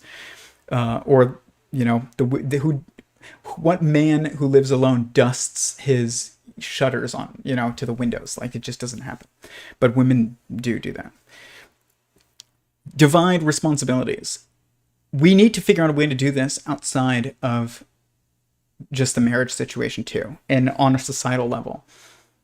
And that means, like, it can't be everybody's job to vote, and everybody's job to be an elected representative, and everybody's job to be an appointed official, and everybody's job to be, a soldier, and everybody's job to be, I don't know, like a social media manager or something. Like, we need to start dividing up, especially on a governmental level, roles for specific people. Because if you don't, then we don't mean anything to each other. But the issue is that you're going to encounter is people are going to call it discriminatory. And this is what would happen if my proposed solution to a lot of our political situations was really proposed at large, which is that only married people should be allowed to vote. And this fixes a lot of democratic negative incentives to play genders against each other and to play, also races against each other and all kinds of things that are just an evolution of broken gender dynamics. That all goes away when the people that are being pandered to are people who are in a marriage. You can't get rid of political pandering. It's part of the democratic process. It just is. So you have to make it so that the people being pandered to are most aligned with the long-term and short-term good for people, for society at large. Even if you're single, trust me, you want only married people voting, because they are the ones who are going to incentivize peace, and they are the one who are going to incentivize growth. That's not true of single people. They want to burn down the institutions that they believe are holding them back. And we saw that in Portland, where Bret lives. I mean, he talks about how he bought a gun for the first time because, and I will say, as somebody who went through the same, transformation that he did regarding firearms, and my personal wisdom regarding that issue, I admire that he's just the way that he's handled that issue. But he talks about it a lot, and he had a lot of violence and civil unrest during the pandemic with riots and things like that. And so did I, where I lived. I could see fires at night and hear explosions and flashbangs and stuff like that. I don't know, what it was. Maybe it was both sides were throwing things at each other that exploded. And those people how many of those people do you think were married?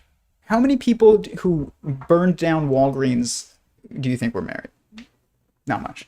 So we have to figure out ways to incentivize this structure because it is so vital, and we have to figure out a way to make it appealing to young people because there is a time limit to which this structure really solves as many problems as it needs to. And it has to be around your early 20s. You have to get married. And while it's an enormous responsibility, it is an enormous responsibility. It's also, guys, there's nothing more fun in my life than my marriage. There's nothing more rewarding in my life than my marriage. There's no one I trust more than my wife. There is no one I have more fun with. I've never had as good sex with anybody else ever until after I got married too. Our sex life got much better after marriage. We had a good, but we shouldn't have been having sex. We did because I was an atheist years ago and I didn't know what I was doing, and I was just not. I didn't realize the vitality of this, and it took years later where I was like, oh my gosh, me getting sex before marriage is making me not feel any pressure to get married. And then 6 years had passed with my wife, and we were figuring some religious things out in that time too, so it did take a while. But I will say, even come the time that I did get married, I did not feel this drive to get married like women do, where they're just I just want to get married. Men are my friends are getting married. I don't really want to be the only guy who's in his 30s saying my girlfriend. It sounds a little immature. It starts to sound immature to say I have a girlfriend. And you realize that when you hit around 30 years old, you don't want to say that anymore. And that's why you do it. Most people in our society, that's not enough, because by then you're 10 years past that time where all this emotions and instincts are driving you. Women are looking for victims everywhere they can to take care of, because that's what they're supposed to be doing. You can't blame them for it, and you can't tell them to stop either. And and men are looking for all kinds of other things that they are looking for, and they're testing themselves, and they're in ways that are new, and they're trying to prove their competence and things like that at that age. But there's ways to do it in way that are constructive and actually rewarding, and they're only in a marriage. So when people say things like, well, the short-term gains of having casual sex are outweighing the long-term gains of marriage. You can get married in 6 months at 20 years old. You can find somebody, meet them. You can know in 6 months for sure, that you want to marry them. You can know in probably 4 months that they're a good match for you to get married to. And then you can have sex with them that's real sex, not fake sex. And it's much more satisfying in every way, of every desire, including the desire for casual sex, which is emotionally detached sex to some degree, which isn't a bad thing. It just means you're just focused on the physical act, and that's what you want to do. You don't want to be focused on the emotional part of it, because it's exhausting for men. It just is. And but sometimes you owe that to your wife, but sometimes she owes it to you to just take the 20 minutes on the couch. You can't get that anywhere else. So when they're talking about these problems of solving the long-term and the short-term issues and incentives in society, there is a structure where the long term and the short term are able to be in alignment, where your instincts can be fully manifested and actualized and acted out and satisfied, and also, it can be a good economic decision and all kinds of other things. It is a good economic decision to have lots of children and do it early. They make money when they get older, and then they can take care of you when you're old. And it is a good, that's your retirement plan. That's real. That doesn't matter whether or not governments fall. Do you have competent kids? Do you have a fair amount of them to take care of you when you're old? That's a retirement plan. And I've told my wife, and our parents will always be able to have roof over their heads. They will always be able to live with us if they want, as long as they respect us. If they respect us in our home, they will have a place to live. I'll make sure of it, because they raised us. That's what it means to honor your mother and father. We've outsourced that too. We literally now, because we're getting married so late, we're having way less children. Those children are not able to financially support the parents, because the lack of the getting married later incentivizes a structure of universities and bars and all these other things that mean that you're still requiring your parents to help you with rent at 20 years old instead of, moving in on your own, and you don't have a job yet because there's no apprenticeships, and you're now expected to get a 4-year degree in nonsense that isn't going to pay. Like, all these problems are coming from us not focusing on this one thing that nobody wants to focus on because it seems unappealing, because it requires taking on personal responsibility. And that is not the case. The responsibility that it takes implies that it's very meaningful, and it's very rewarding, and it's very important, which makes you very important. And it also does all these other things that I told you. When Bret Weinstein's also talking about, you can tell people things that aren't what you can tell them outside of marriage. It takes a committed relationship with trust. Let me tell you something. Online, once Bret Weinstein, and I'm going to use him as an example here, I know Candace Owens. I worked with her for years. She is very smart. She is kind. I like Candace. She is also very willing to talk to basically anybody, and she's very assertive, especially for a woman. And it seems like she's willing to debate just about anyone. Once, Bret Weinstein scheduled a debate with her on something, and I don't remember what it was. And they started talking about it in private messages on Twitter. I don't remember what was said, but I just remember he basically intellectually bested her, because he's a man and he can think strategically. This has nothing to do with anything other than that. It's not even about IQ. It is about, are you able to think strategically? Are you able to emotionally detach yourself from the situation and look at it from a bird's eye view? And men are able to do this and women are not. And for the most part. And he beat her in the argument. She realized it. What did she do?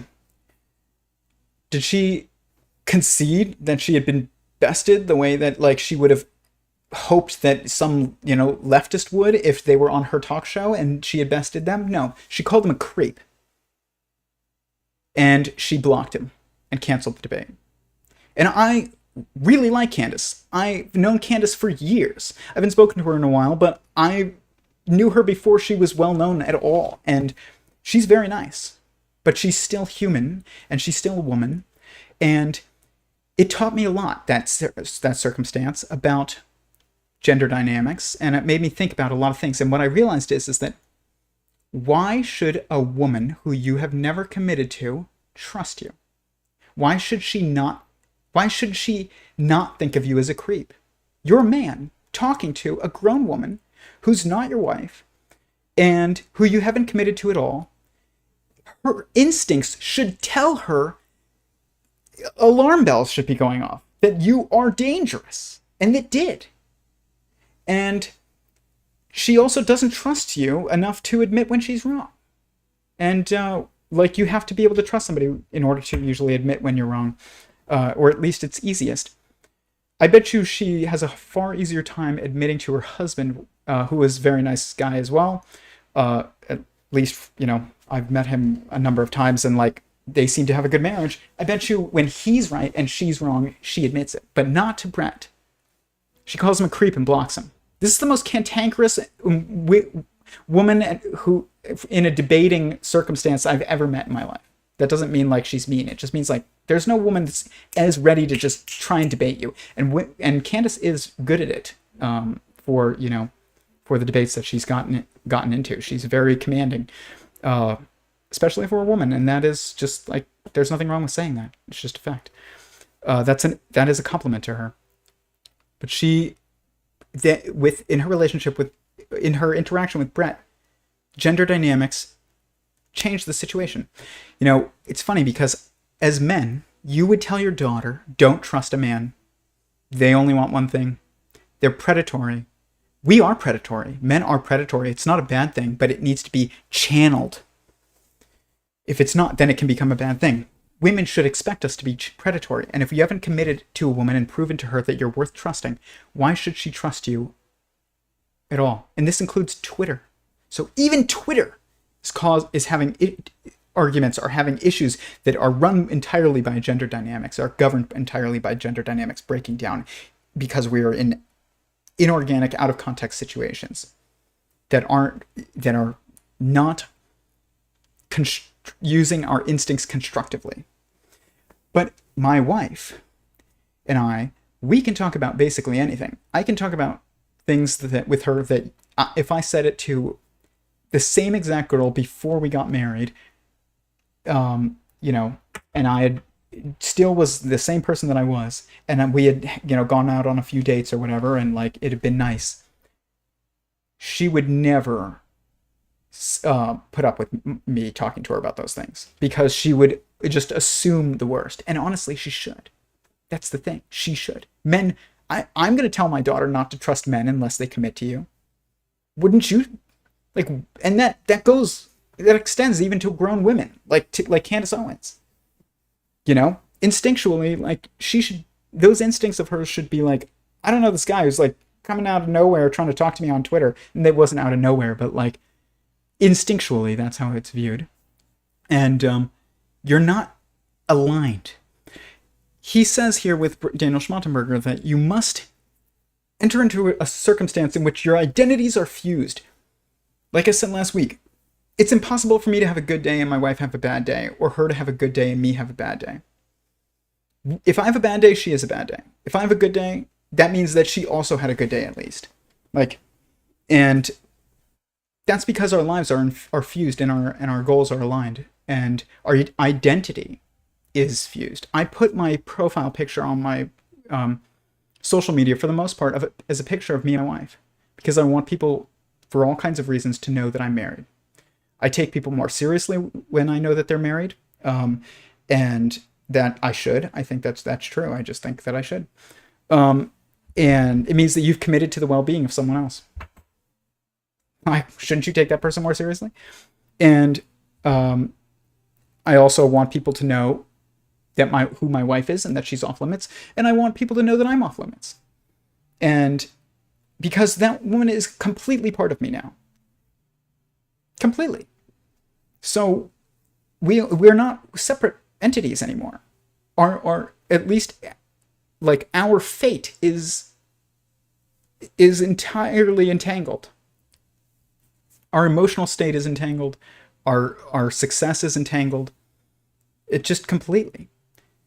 And that is such a critical thing about marriage that just isn't true in any other relationship. When I got married, the day I got married, my wife was in the road and we were taking photos with the photographer. We had just got married. We went down, it was in Temecula. We went to the road, and it's like cutting through all these, fields of grapes and things like that. And we were taking nice pictures. There wasn't a lot of cars, but every like 3 minutes or so, like we'd have to get out of the road because a car would come. And I was just hyper focused on whether or not a car was coming. And more so than I ever have been. I was so concerned about her safety. And then when we finished taking pictures and we started walking away from taking pictures, I turned to her and I said, you know what I realized in this moment that I was like worried about, concerned with your safety so much? I said that 2 hours ago, it was kind of my responsibility to put my parents and my siblings above anyone else because they're my family. And it is now my responsibility to put you above everyone else, including above them. Because I thought about, what if she got hit by a car? Like, that would be horrible. And by the way, like, that stuff happens. Like, I was a wedding photographer, and we had a bunch of rains here, and a guy who I shot weddings with, who was a videographer, this was years ago, was shooting a wedding. While they were taking photos, a tree fell and killed the mother of the bride, I believe. And like, right after their wedding. Like, imagine if that was like your spouse, or that happened to. You just got married and your spouse is just, you don't even get to go to the honeymoon. Like, that thought had crossed my mind. And I realized it was just so much worse than, like, my parents or my siblings getting hit by a car, which is horrible as well. I love my family, but, like, you know, I just realized there's a difference. Like, one of them destroys my life for at least a huge amount of time. And the other one sucks a lot. It sucks to lose a family member. But it upends and changes into your entire life if you lose your spouse. It changes everything. And I had this realization. It was right after marriage. And you don't have that until you get married. You can't. This is why what my conversation with Bret years ago on Twitter is so critical. Like, the message of it, it was like, he was arguing that the older you were, the wiser you were. But no, the more experiences you have, the wiser you are, especially if those are, like, fundamental experiences, like getting married. So if you wait to get married, you're not going to be like, people are like, oh, I'm not ready to get married. Like, I'm not ready. I'm just focused on me. You can't achieve the things that you want to achieve as well if you're not, like, when you're single, as you can when you're married. There isn't a single, like, thing that you have to give up in your life when you get married. When people are like, oh, well, it's time to give up the dreams. Guys, I'm working on a frickin' theory of everything. Okay? Like, you can't have, like, more ostentatious, if that's the right word, goal than that. Okay? And it takes up an enormous amount of time and effort. And I'm married when I'm doing it. Like, it hasn't stopped me from doing that. Oh, gotta give up on the dreams. Now you're not going to be able to become a rock star. No, you can become a rock star. You just can't sleep with the groupies, which is a good thing. Because that's somebody's daughter, and you shouldn't do that. But you can become a rock star. You should absolutely continue your dreams. Like, there's nonsense about, oh, it's time to give up on your dreams, get married, you're going to have a boring life. Boring? You have no idea what I've been through for the last 2 years. Some of it has been extremely terrible. We've lost parents and pregnancies and, like, jobs, and my marriage was the best thing throughout all of that. It wasn't like, and it wasn't boring at all. I've been working on this crazy goal that, you know, obviously nobody believes, in general, at least, is like possible. And I get that. Like, it's, you know, I just get it. It's like, I live in LA. Everybody has the dream of becoming a rock star, or like a, you know, a Tom Cruise, like, or something like that. But the people who are more likely to succeed are people who love the music, and people who love acting, or people who are really interested in achieving fundamental reality. If your goal is to, like, I'm going to best Einstein, like, then you're not going to win this, probably. If your goal is to be famous, you're not going to succeed here in become a rock star, probably. I mean, unless you sell your soul, but don't do that. And but this idea that you have to give up anything, casual sex, no, you get the most casual sex. Romantic sex, obviously nobody thinks that they have to give up if they get married, but you can have that for real. You can satisfy your actual desires that your instincts are driving you to do. Like, where now it's exciting if you maybe have a baby. Like, that's exciting thing. Sexually exciting. It's not like a worry that causes you to just count days for the next month. And it's a economically incentivizing structure. It causes you to have more children, which, if we need to have, because the pyramid needs to be smaller on the bottom than the top. Like, you need more people being born than are dying, or else you're going to collapse the economy, no matter what the interest rates are. You want to fix the economy, you need babies. You need babies that are going to consume and produce and take care of you when you get old, so you don't have to rely on fake things like 401ks. There's so much that is solved by this. And if you want to start it's funny, I was like watching Nick Fuentes years ago, and I'm not a fan of Nick Fuentes, to be quite honest. Like, he can be funny sometimes, but like, I'm not generally a fan. But he was saying, people were like, where's your wife? And why don't you get married? You're preaching about being like Catholic and like God and like what's moral, and stop being, sleeping around. But like, why don't you just find a wife? And he was like, first you make the money and then you get married. And then Patrick Bet-David 2 weeks ago was like, maybe you should wait to get married, because if you were some nerd in high school and then you get really rich, and maybe then you could get a better wife, and like, maybe you should wait. First of all, how many people are going to become tech billionaires? And second of all, that's nonsense and terrible, because it goes against the entire point of marriage. You can get any girl when you're poor. You just have to, that you would want to get. A girl that you can only get when you're rich is not a girl that you want to marry. And I said this in a comment on that, and I like Patrick Bet-David actually usually, but that was just terrible and wrong. And I said, if you can't get a woman when you're poor, then you won't keep her. If you can't get a wife when you're poor, then you can't keep a wife when you're rich. You won't. Look at Bill Gates. Why is his wife gone? Like, money is not. It's not. It doesn't make any sense either, because it's economically advantageous to merge your life with somebody else's and share income. Like, it helps you so that, what happens when one of you loses a job?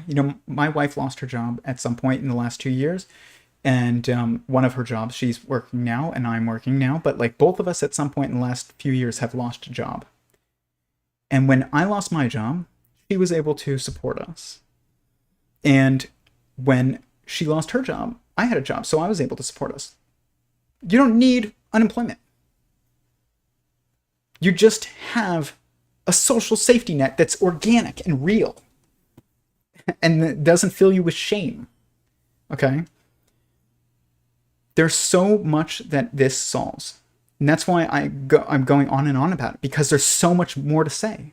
It's a foundational structure of reality. It is in the periodicity of agency.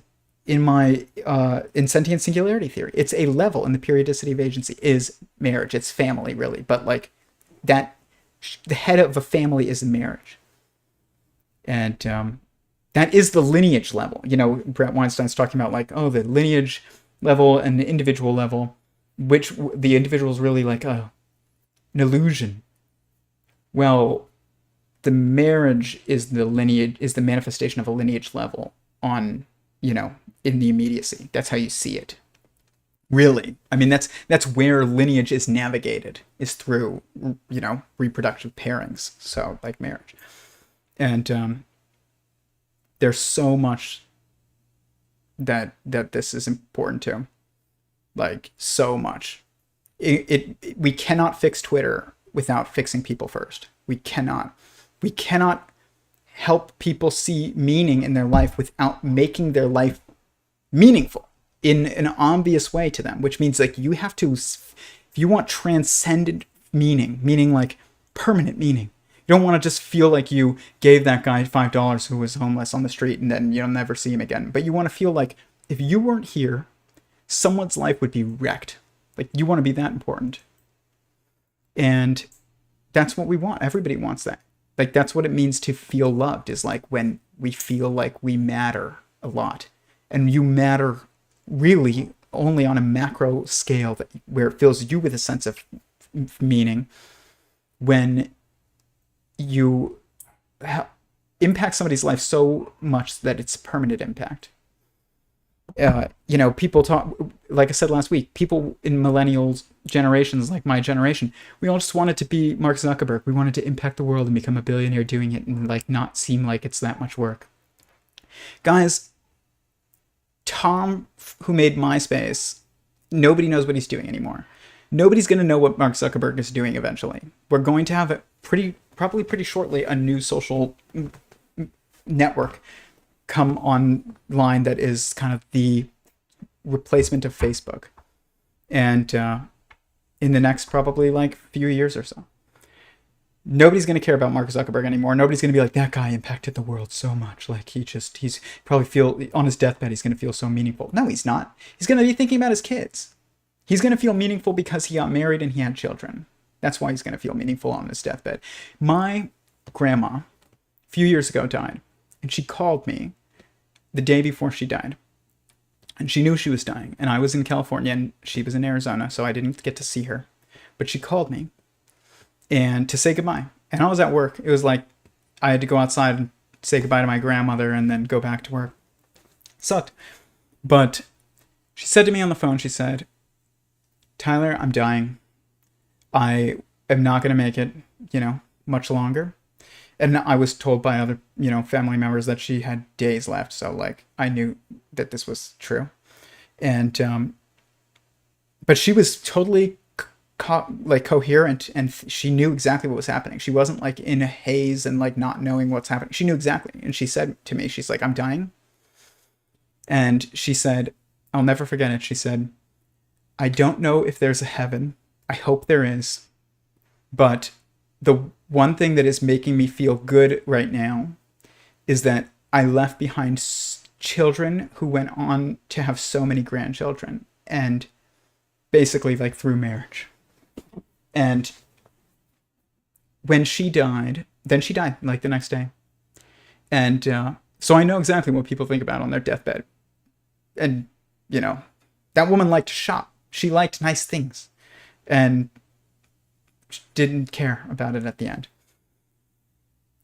My grandpa is still alive, very old, and still can like ride his bike around. It's amazing. It's like 98 or something. We went to Thanksgiving, the first Thanksgiving without my grandma. And my wife and I went last year or the year before. And he was sitting there and he was like, I'm thankful for all of you, but I miss my wife. And he just started crying. And I was like, oh my gosh. Like they were married for like 70 years or something like that. Probably, yeah. Because when I was 10 years old was their 50th anniversary. Now I'm 32. So they were married for close to 70 years. That is a meaning, though, guys. That's meaning. You know how many grandchildren that woman had? Lots. Lots. I have lots of siblings. And then, there's more. I have some cousins, but not as big of a family, but like, still. That's what she cared about. And she was missed because she was married and he missed her. And like, that's not satisfied by anything else. There's no job that can do that. And there's no one night stand that will be as nice and casual of sex. And there's no boyfriend that can give you a romantic weekend that's truly real and committed. There's no way to really economically align your lives in a way that is advantageous and allows you to save in the short term and make more money in the long term than marriage. This merges the short term, the long term, the individual and collective, and it aligns incentive structures so that we are not incentivized to hedonism. It is vital. It's so vital. I'm glad that Bret brought it up because everybody is looking for the frickin' tech solution, and that is not gonna happen. That doesn't mean you can't help, but you need the people to be better. The founding of this country, I think it was Ben Franklin who said, our Constitution and the Bill of Rights is only sufficient for a moral and, populace, essentially. And they talk about it in here with democracy, about how, like, our democracy is destroyed because of all just the breakdown of incentive structures and checks of power. And, the same people who are getting to pick their piece of the cake first are the same people cutting it. And, they're playing the genders against each other, and they're playing that's causing us to play race against each other. And it's just terrible. And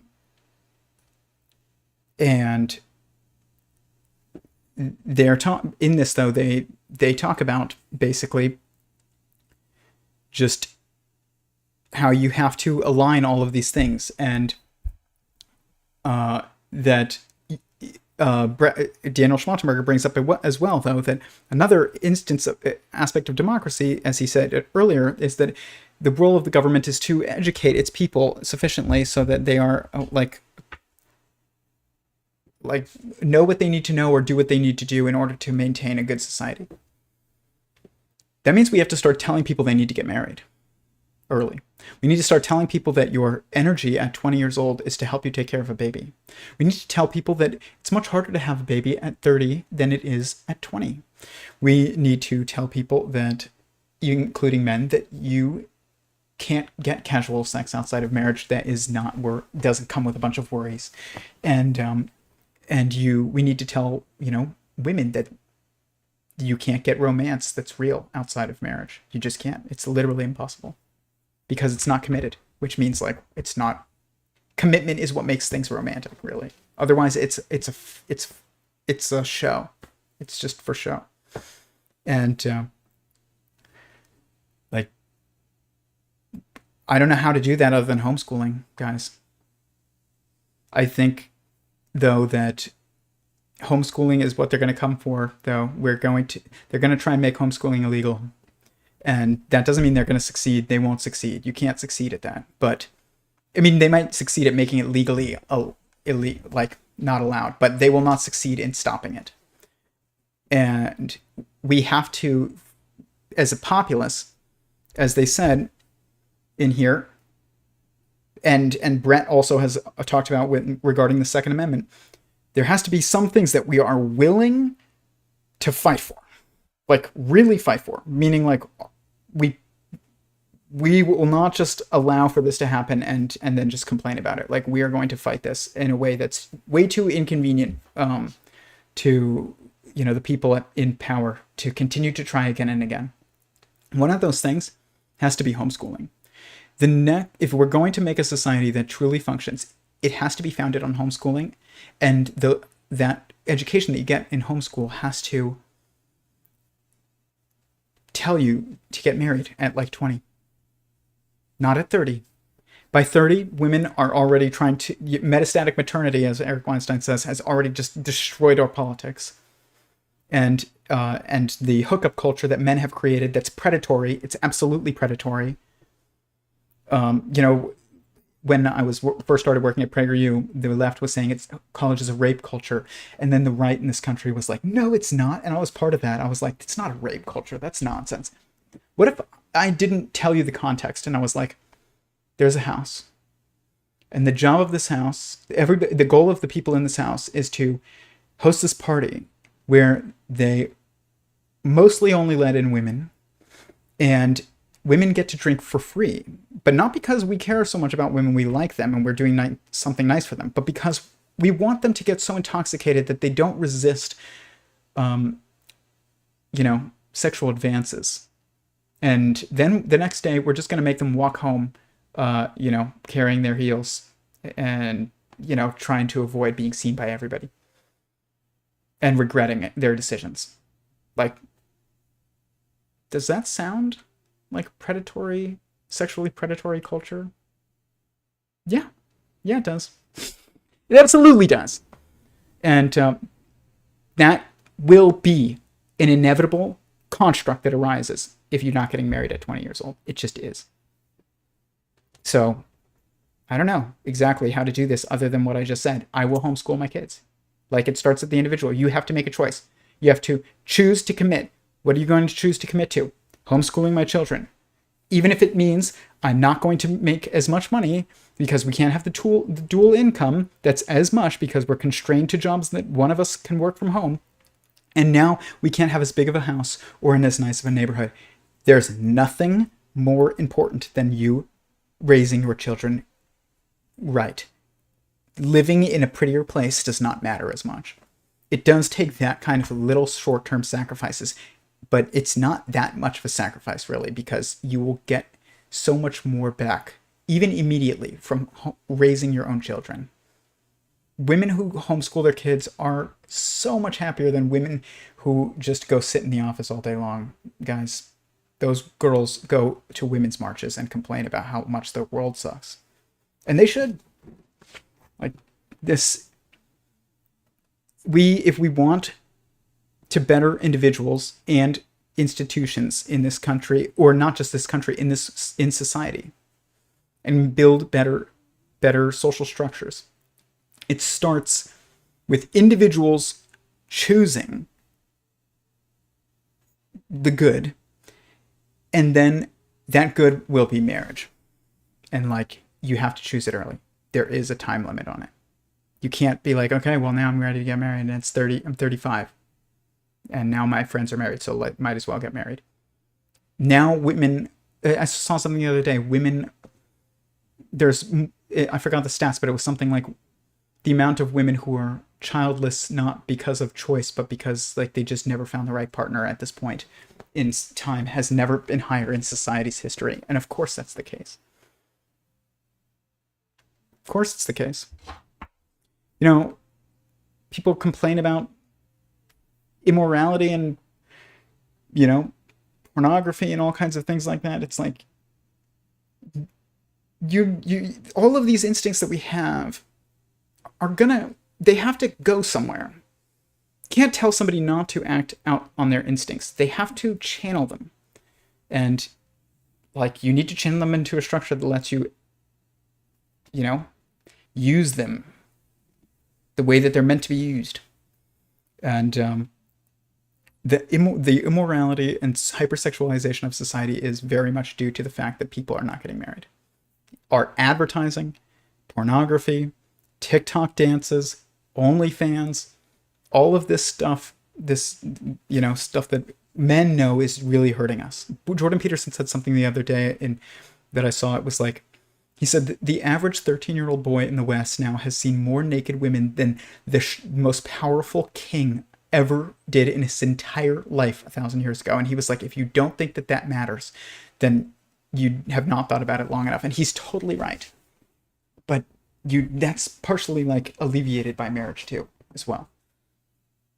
You know, people say things like in our culture, it's just, this is what we face up against, though, is like our movies and our books and our TV shows have painted for years that like, oh, you just got married, welcome to the old ball and chain, never gonna have sex again.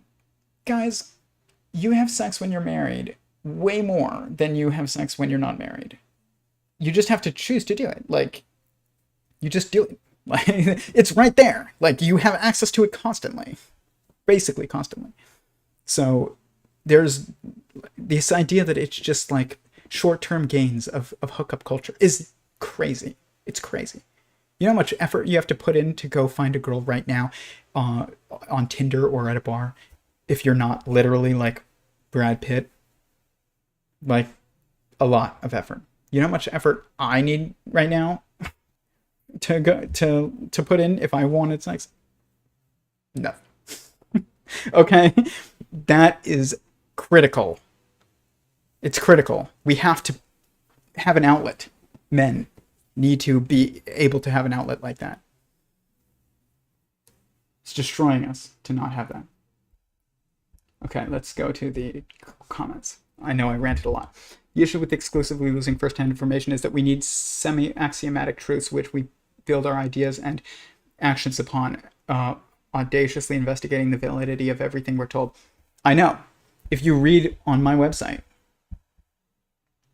and you go to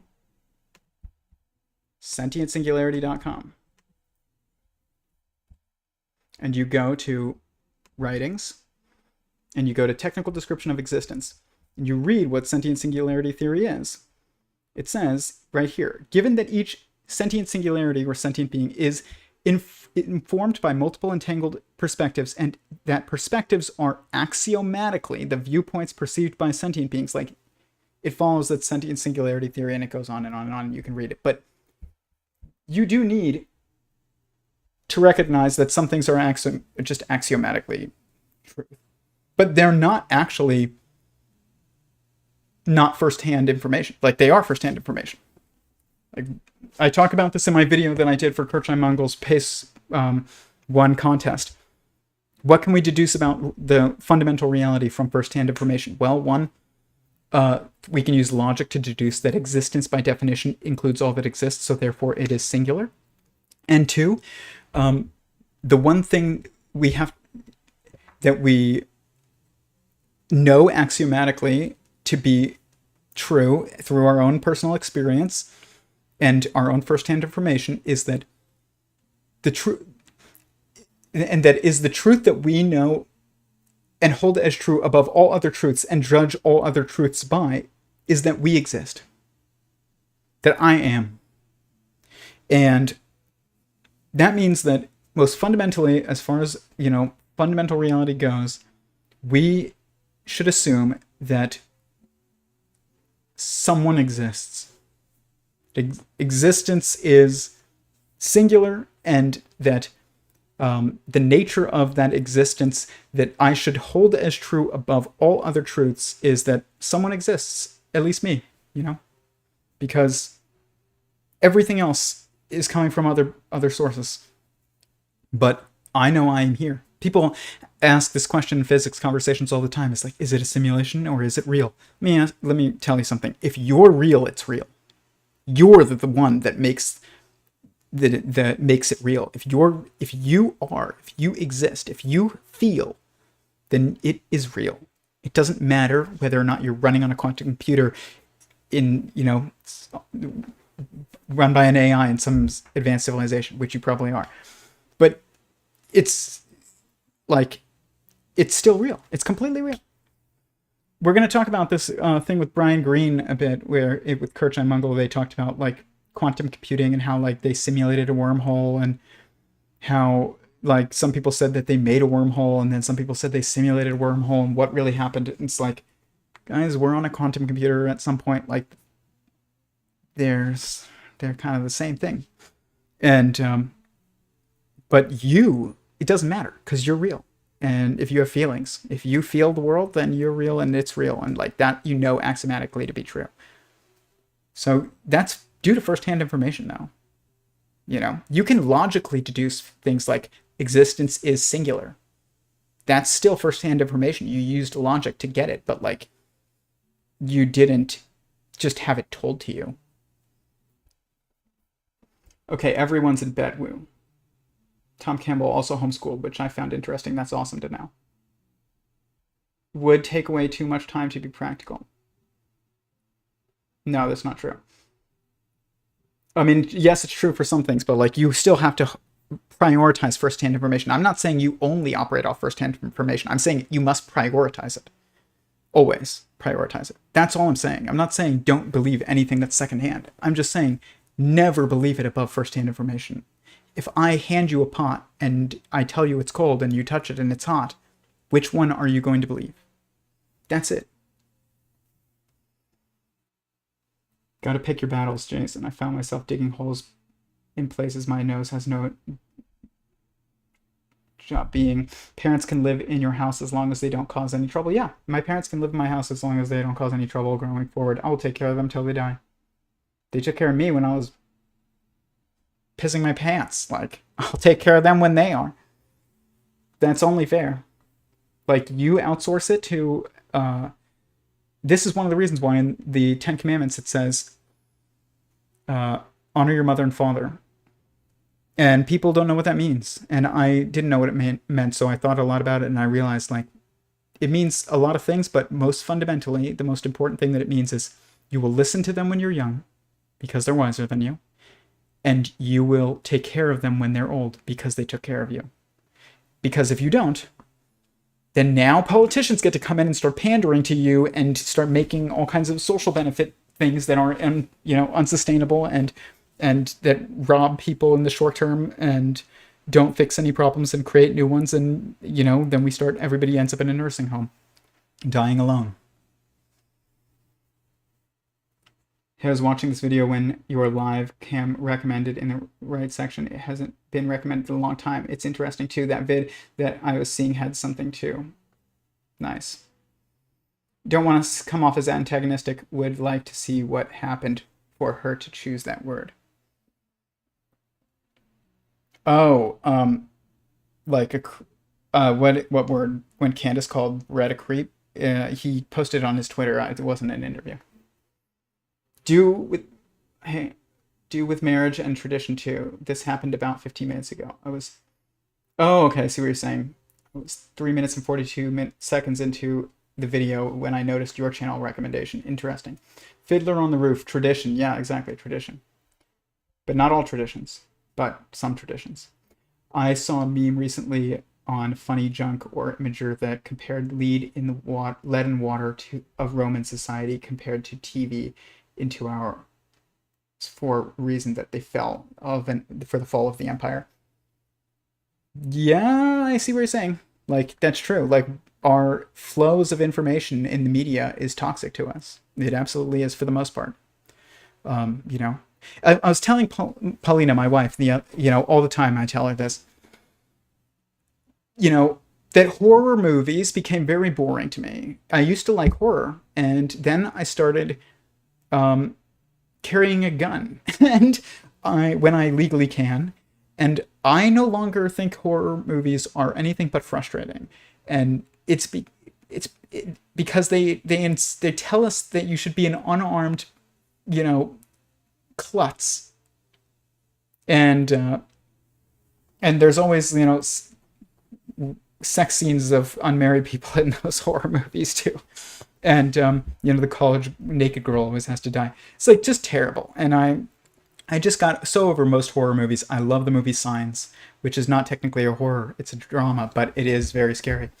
That has a good message. But most movies that are horror, think about Scream. Scream was like a very scary movie to people. Do you know what would happen right now if somebody in a frickin' mask busted in with a knife into my house? They would die. Like, that is what would happen to them. I would not. My wife would not. My dog would not even. I'd be more worried about them with my dog. I have a Belgian Malinois German Shepherd mix. But, here's the thing about these pursuing the good, and this is my point. Marriage, the only problem with marriage, and also things like being armed, taking up anything that has to do with taking on personal responsibility that is not individually exceptional. It's more like everybody should take this on, not just, it's always I don't know, it's some cop, that's in Die Hard. He's the one who carries a gun, but nobody else carries a gun, so we need him, because he carries a gun. But if he wasn't the only one who carried a gun, then we wouldn't need McClane anymore. And we wouldn't have such a good movie because we would just kill the bad guy and throw him off the Nakatomi Tower ourselves. You wouldn't need John McClane to do it. And you wouldn't have Scream because everybody would be like, that would never happen. You just shoot him. And you wouldn't have all of these crazy romance things and stupid shows that have to do with, constant dating dramas because people would be like, yeah, I got married. The only thing that I will say, you can still make entertaining media, but sometimes it's too much. I watched a show with my wife recently, and I didn't even finish it because it was just too much for me, guys. And it's about a man who's Italian. It's on Netflix, I think, and he meets this woman, this black woman, American, and my wife is black. So it's just we clicked on it because of that, probably, and it was recommended also. Everybody was talking about it. And he gets cancer and dies after they get married. And he makes this restaurant, and he then gets cancer, and he's gonna die because of the first scene of the show. The very first scene of the show is her holding her wedding ring and by herself. And as soon as he got cancer, and he's I literally had to stop watching the show, even though it was incredible and the drama was so much more intense than any drama. My wife still wanted to watch it because she can tolerate that emotional drama, and I'm a man and I can't. So it was too much for me. It's but she won't watch, I don't know, like a violent movie with me that's too violent. But I won't watch. I literally had to turn that off. It was just too much. I just like, I don't know. It was just like scary. It was literally scary to me. It's like it's too emotional, and it would just hit home too much. So like, it's not like you can't make movies and things that are still appealing. You know, she still wanted to keep watching it, and I know many people that did watch it, and they were like, it was amazing, but like, oh my gosh, I cried. It's like I was the one who was like too weak to handle watching that, but most people did. And but it does make other things difficult, you know, like it makes media boring. But real life isn't boring, but it doesn't necessarily mean it has to be boring. It just means like we have to find new ways to make media interesting than what we currently do. Like that show with the girl whose husband died. Like, you can do that. That's new. It's not, oh, well, she's got this other guy here and she's got this other guy here, and like they're friends, but now they're fighting for her and she's an exchange student. And like, that doesn't work anymore when everybody's married. You're just like, no. Like, why is this happening? There's too much, there's no goal in anything. Nobody has any responsibility. It's like a horror movie now. I just can't watch them. Like, you have like 6 best friends from college go on a road trip with their 4, girlfriends, and not a single one of them rings a gun, and then they get attacked by like, a guy wielding a knife and he kills them all. That would never happen to me and my friends. Like, it just wouldn't. So, like, there's a cultural problem with media when it comes to people embracing personal responsibility, but there isn't a personal downside to it. Not even in the short term.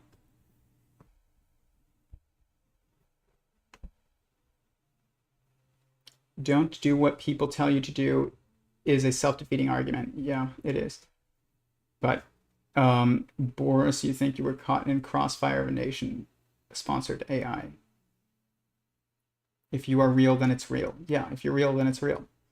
What, that delay, the delay is so huge. I meant to comment that when you said the thing about homeschooling kids, because I do see people becoming way more wary about the information diet. Yeah, good, they should. Anyways, any final questions, people, before I leave? That's it, I think. What time is it? It's 9:20. I'm trying to keep this from ending at like 11 anymore. Let me see if I have any final clips, but there was more, but I don't know if like we need to watch them. Okay, speaking of, we'll watch this one real quick. Actually, 2. One, I will just say this. I'll say this. They talk about so much in this conversation that I just want to talk about, but I want to keep it, we'll go like 10 more minutes. But they basically said, lots of things. One of the things they talked about was how we need transparency on social media because it would incentivize people to be good, but the issue is that you need to be able to say things that other people might not be like, so because right now people say things under pseudonyms and they don't tell anybody who they are, and their face is just like an anime character. And guys, I have become so anti like being anonymous online over the past few years. It does cause so many problems, and I agree with them on this, but I do also understand what's led to it, and the censorship and things like that, and just hazing and witch hunts and things like that. But you also, here's the thing, when people say, well, if I don't have an anonymous account, then I can't say what I want. Well, here's the thing. If you say it and you're just an anonymous account, nobody's going to take it really that seriously either. Maybe somebody like says, oh, I agree with you, but like your message will never be picked up in the macro conversation. It just won't. It'll be like some random account said that only married people should vote versus Tyler Goldstein said only married people should vote. It matters to be that ideas are attached to people. They're not independent. So I don't think this is a whole nother thing of like the short term and versus the long term incentives being off. It's like the short-term incentives are incentivizing people to have anonymous accounts, and like the long-term issue is that it causes, a toxic internet culture. There's no short-term benefit to having an anonymous account. Then I'll say that. None. Like, there just isn't. If, like, figure out a way to say what you want to say. I say all kinds of things. I've lost my job for saying things. Like, not saying things, but like, yeah, kind of. Like, for disagreeing, and like, I didn't say anything bad. I just like disagreed with what was going on. But I didn't hide it. I was like, I really disagree with this is the direction that we're going. And they were like, okay, well, we're going to slowly find a replacement for you and pretend that we're not. but it's pretty obvious that we are. Like, I knew that, and I saved up a bunch of money so that I was prepared when it happened. Like, I accepted the consequences of what, of sticking to my guns, and so to speak. Like, that's good too. It makes it that much more satisfying to stick with your commitments. And in the long term, it's a good thing. I didn't want to do what I was doing forever. Bret, at the end of their discussion, Daniel Schmachtenberger says to Bret, he's like, and I remember I felt really bad for Bret when he first had the Evergreen thing happen, and I was like, this man lost his job. Like, he loved his job. You could tell. And now he's so much more impactful and so much more of an like influential teacher on the world for the world than he ever would have been. And Daniel Schmachtenberger says that. He's like, I'm grateful for the Evergreen incident and that you got fired, because now you can not just teach one classroom, you can teach everyone who wants to learn. And I wouldn't have ever had come across Bret if he didn't get fired from Evergreen. He's been a positive impact on my life, like, for sure. And I bet you he will make way more money if he doesn't already, not working at Evergreen too. Like, it's not like you lose the short-term income for like a time, but like, take on some personal responsibility to figure out how to save. Like, you can do it. Just be prepared as best you can. You can't plan for everything, but like, you can plan for a lot.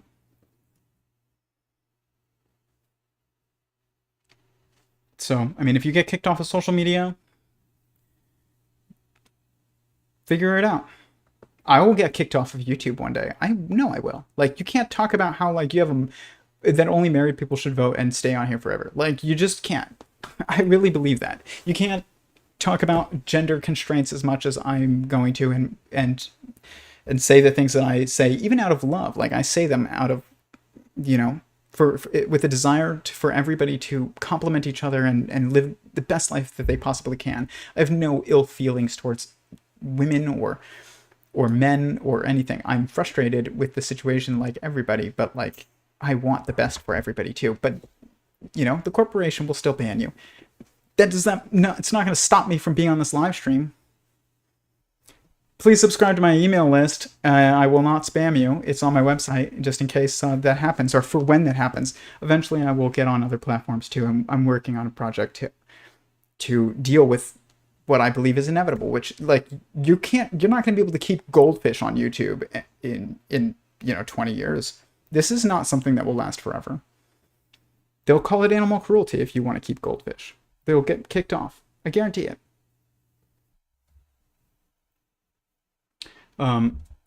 But they also talk about like really stopping things like technological issues before, if there's something that can't be reversed, before we do them, like AI or like something, birth control pills, I would say. Even like, you can't put the genie back in the bottle. And but the thing is it was always going to pop out. Like, that's the thing too. It was always going to come out. The one thing that I think about a lot, and I've talked about on here, that my theory will state, and I'm telling you this just because this is how I'm going to move forward until I'm proven otherwise, because I believe that this is the case. I believe that it is not going to be possible to fix our genes if we edit them with CRISPR. When you try and fix the genes after you edit them with CRISPR, you will cause more problems even if you fix the one thing, you'll cause more problems over here. And then you'll fix that and you'll cause even more problems over here. And you'll fix that and then cause even more problems over here. You're destroying information coherence by editing it out of context. There's no way that we, with our power, maybe a sentient, godlike technological intelligence might be able to do it because it has a view of the entanglement structure of the universe, which is outside of lineage and time. But if it's, built on a quantum computer, which it will be. But we cannot perceive that. God could fix things like that, but we can't. And I think that is going to be a technology that we are going to learn only after we start doing it, that you cannot fix it afterwards. And you don't have to believe me on that, because I used to think CRISPR was going to be the most incredible medical advancement ever made, and I still think that it will cure basically every disease we have. I just think it will cause problems that we've never seen, and you'll never fix them until God fixes them, and I do believe that God will fix them. But when is that? It's up to him. So that doesn't mean they won't do it, but maybe you could avoid it for your lineage for a small amount of time. If you believe me. If you don't, then don't take what I'm saying. Don't just listen to me. If it makes sense to you, then think about it. But there's technologies that you can't fix things once you make a mess. But eventually everything will be all right. We will. We're not doomed, and nothing will completely doom us. It's not the future of humanity is not uncertain. It is very certain. The future of you is uncertain, but the future of humanity is very certain. And so when people say, well, if it's just a certainty and we're always going to end up in one spot and we're going to be fine anyways, then why does it matter if I do anything? Because don't you want to live the most meaningful and comfortable and joyous and prosperous life that you can while you're still here? Don't you want to help other people do that? Just because society will be okay doesn't mean that you don't have responsibilities. That's just not, they're not mutually exclusive. But this is the last thing that I want to say. This is a clip, the final clip. This pertains to a clip that to a phrase that I used to have on my Twitter, and it's very relevant to, it's exactly what they say here, and it's very relevant to life. And this is the final life advice of this. Group and predict that they are going to say that because we talked to someone that was 4 steps away from Epstein in a network, that we are probably part of a deep state cabal of pedophiles or whatever it is. And to the degree that people have responses that can be predicted better than a GPT-3 algorithm, they can't really be considered a general intelligence. They are just a mimetic propagator. They are taking in memes, rejecting the ones that don't fit with the meme complex, taking in the ones that do fit, and then propagating them. And I think if people think about that, they should feel badly about not being someone who's actually thinking on their own and being a highly predictable mimetic propagator. Exactly. This is my last little bit of advice. So I used to have this quote on my Twitter that said, if you chase a chicken with its head cut off, then you are a chicken with its head cut off. And I thought about it when I was watching the right, just chasing the left. And in this country politically, that's all they do. They just chase the left. And they're just reactionary. If all you do is react, then you aren't going to be able to fix anything. You're not the leader in that situation. Either. You have to be active. And it is true what he's saying, that this project of sentient singularity theory started with an investigation into artificial general intelligence and what is thinking and what is consciousness, and then it led to physics and all kinds of other things. But one of the first models that I made was a thinking model, and it was, how do you think? And what is at that, what is that fundamental driver of everything, which is will. And what is will? Will is the desire to do that which is not being done actively. Okay, it's not a reactive thing. It's an active thing, because you're doing that which is not being done, and it's not just as a response to what is being done. It is because it takes a creative process in mind to actually do that which is not being done. It's not just you're doing the opposite of what other people tell you. It means like you're doing something that isn't being done. You're being creative. That is thinking. And if you're just reacting and you're mad at this because they tell you to be mad at that, or they do this, so you're going to, the left tells everybody that you need to be locked in your homes and you all need to be vaccinated. And then because of that, you're like, oh, well, I'm never getting vaccinated about, with any vaccinations now, and I'm definitely going to force everybody to go back into the office. And I had this problem when I was working in right-leaning politics, that like, because the left wanted everybody in lockdown, the right just said, oh no, you need to get back to work, like in the office. And everybody privately was like, wow, we've learned a lot from this lockdown. Like, I'm getting along really well with my spouse. Like, my kids, like, I'm able to teach my kids at home. Like, all these things are, we can move to a cheaper area, and the company can downsize its office space, and then, we can work hybrid. Like, there's so many things and positive things that come, lessons that came from it.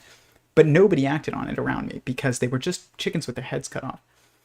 You will never make progress if you do that. Progress requires doing that which is not being done. It's not the opposite of what is being done. It's that which is not being done is a different thing, even though it seems so subtle, but is actually so entirely different. Start examining the world from first principles, and recognize that true change is going to be multifaceted. If you're like, well, I won't homeschool my kids because then I won't, right now we really need like dual incomes. It's like, you can have a smaller house. But if you want to fix things, like we need to start building communities by doing things that are not being done. We need to literally be like, I'm changing the way that I educate my kids. I'm changing the way that I get married. I'm changing the way that I date. I'm changing the way that I work, all at once. You can't do it one at a time. It takes simultaneous change. But simultaneous change never happens out of just being reactionary. It takes active intentionality and planning and imagination. And if you don't do that kind of approach to any problem that you have, then you will never solve it. As he said, and this was this exact same conclusion that I came to with my work, is that a general intelligence requires, which I won't even say general intelligence, an AI that is just reactive, like what guides our advertising and things like that, or even Chat GPT-3 or whatever. It's just reactionary.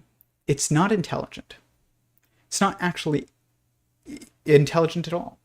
A true intelligence, or what people call general intelligence, like you have the ability to be, it's actually an active process. It's something that you don't have to be, but you have the ability to be. And if you want to change your life, then you have to recognize that it takes your personal will to decide that you're not going to react anymore to like this, to the system. If you want to make a new system, I unfollowed every news that I followed, guys. Every single one. I had nothing incentivizing me to get married other than my own like realization that like this was good, and that I also like wanted to take care of her, and like it was not right to make her wait. But nothing else was like incentivizing me to get married. You can't be waiting to get married when you feel like it. You have to do it because it is the right thing to do. And because you also have thought about like all the benefits that are going to come from it. So, and that means like if that's the critical thing to fixing society or improving society, which it is, getting people to get married in their early 20s, and stay married, then that is not something that people will just do out of being reactionary. You can't. You literally have to make a choice. So that means like forming new communities, not just being bitter that like the mainstream hasn't accepted this. Screw the mainstream. Make a new stream, you know? Like you have to do that. And it's hard right now, but like it's totally worth it. And it is hard because I recognize it takes simultaneous change of multiple aspects of your life. You cannot just change one thing and still send your kids to school and then send them to university and expect them not to go through the same problems that you went through. You cannot get married way later and expect it and then, you know, tell your kid to do the same thing and have your kids see that. You know, like you have to change so many things at once. You have to change how you work. You have to look for jobs that don't pay the highest, but that allow you to prioritize your family and teach and have one parent working and teaching, you know, at home. And like this is all takes simultaneous breaking from the system. And it takes imagination to do it, for sure. You can't do it just by reacting. So anyways, that is it. Don't be a chicken with its head cut off. If you chase one, then you will be one. Being generative or creative, whether AI will have a will or not outside of human control. Only reactionary or give you the same thing, different direction. Yeah, they can't be generative. Like truly. Alludes to all this adrenochrome, stug, and organ transplant black market thing. I don't know what you're talking about. Also, I think we hint at, but we don't mass produce cruder means to defeat or stall aging. You're never going to stop aging completely. People that think that we will are wrong. Look at Bret Weinstein's take on it. I totally agree with him about senescence. All things are possible through the grace of God. That is what I would say to a believer. Yeah, it's true. Only reactionary will give you the same thing in a different combination. Yes. Whether AI... Okay, yeah. Yeah. But there will be a technological sentience, but it's not the same thing as what we currently make with neural networks and stuff. It will just manifest when it's right. Conditions, but that's for another stream. Anyways, guys, I am calling it before I go on any further. I hope you enjoyed this. Please hit the like button. It does really help with the algorithm. And please share this if you found it useful. And if you didn't, then comment down below and tell me why you thought it was garbage. But with that, I have a Discord call every week on our private Discord. If you are interested in joining that, it's on Thursdays at 7 p.m. usually 7:30 right now. My schedule's been uneasy. If you would like to join, though, private message me on Instagram and I will send you the link.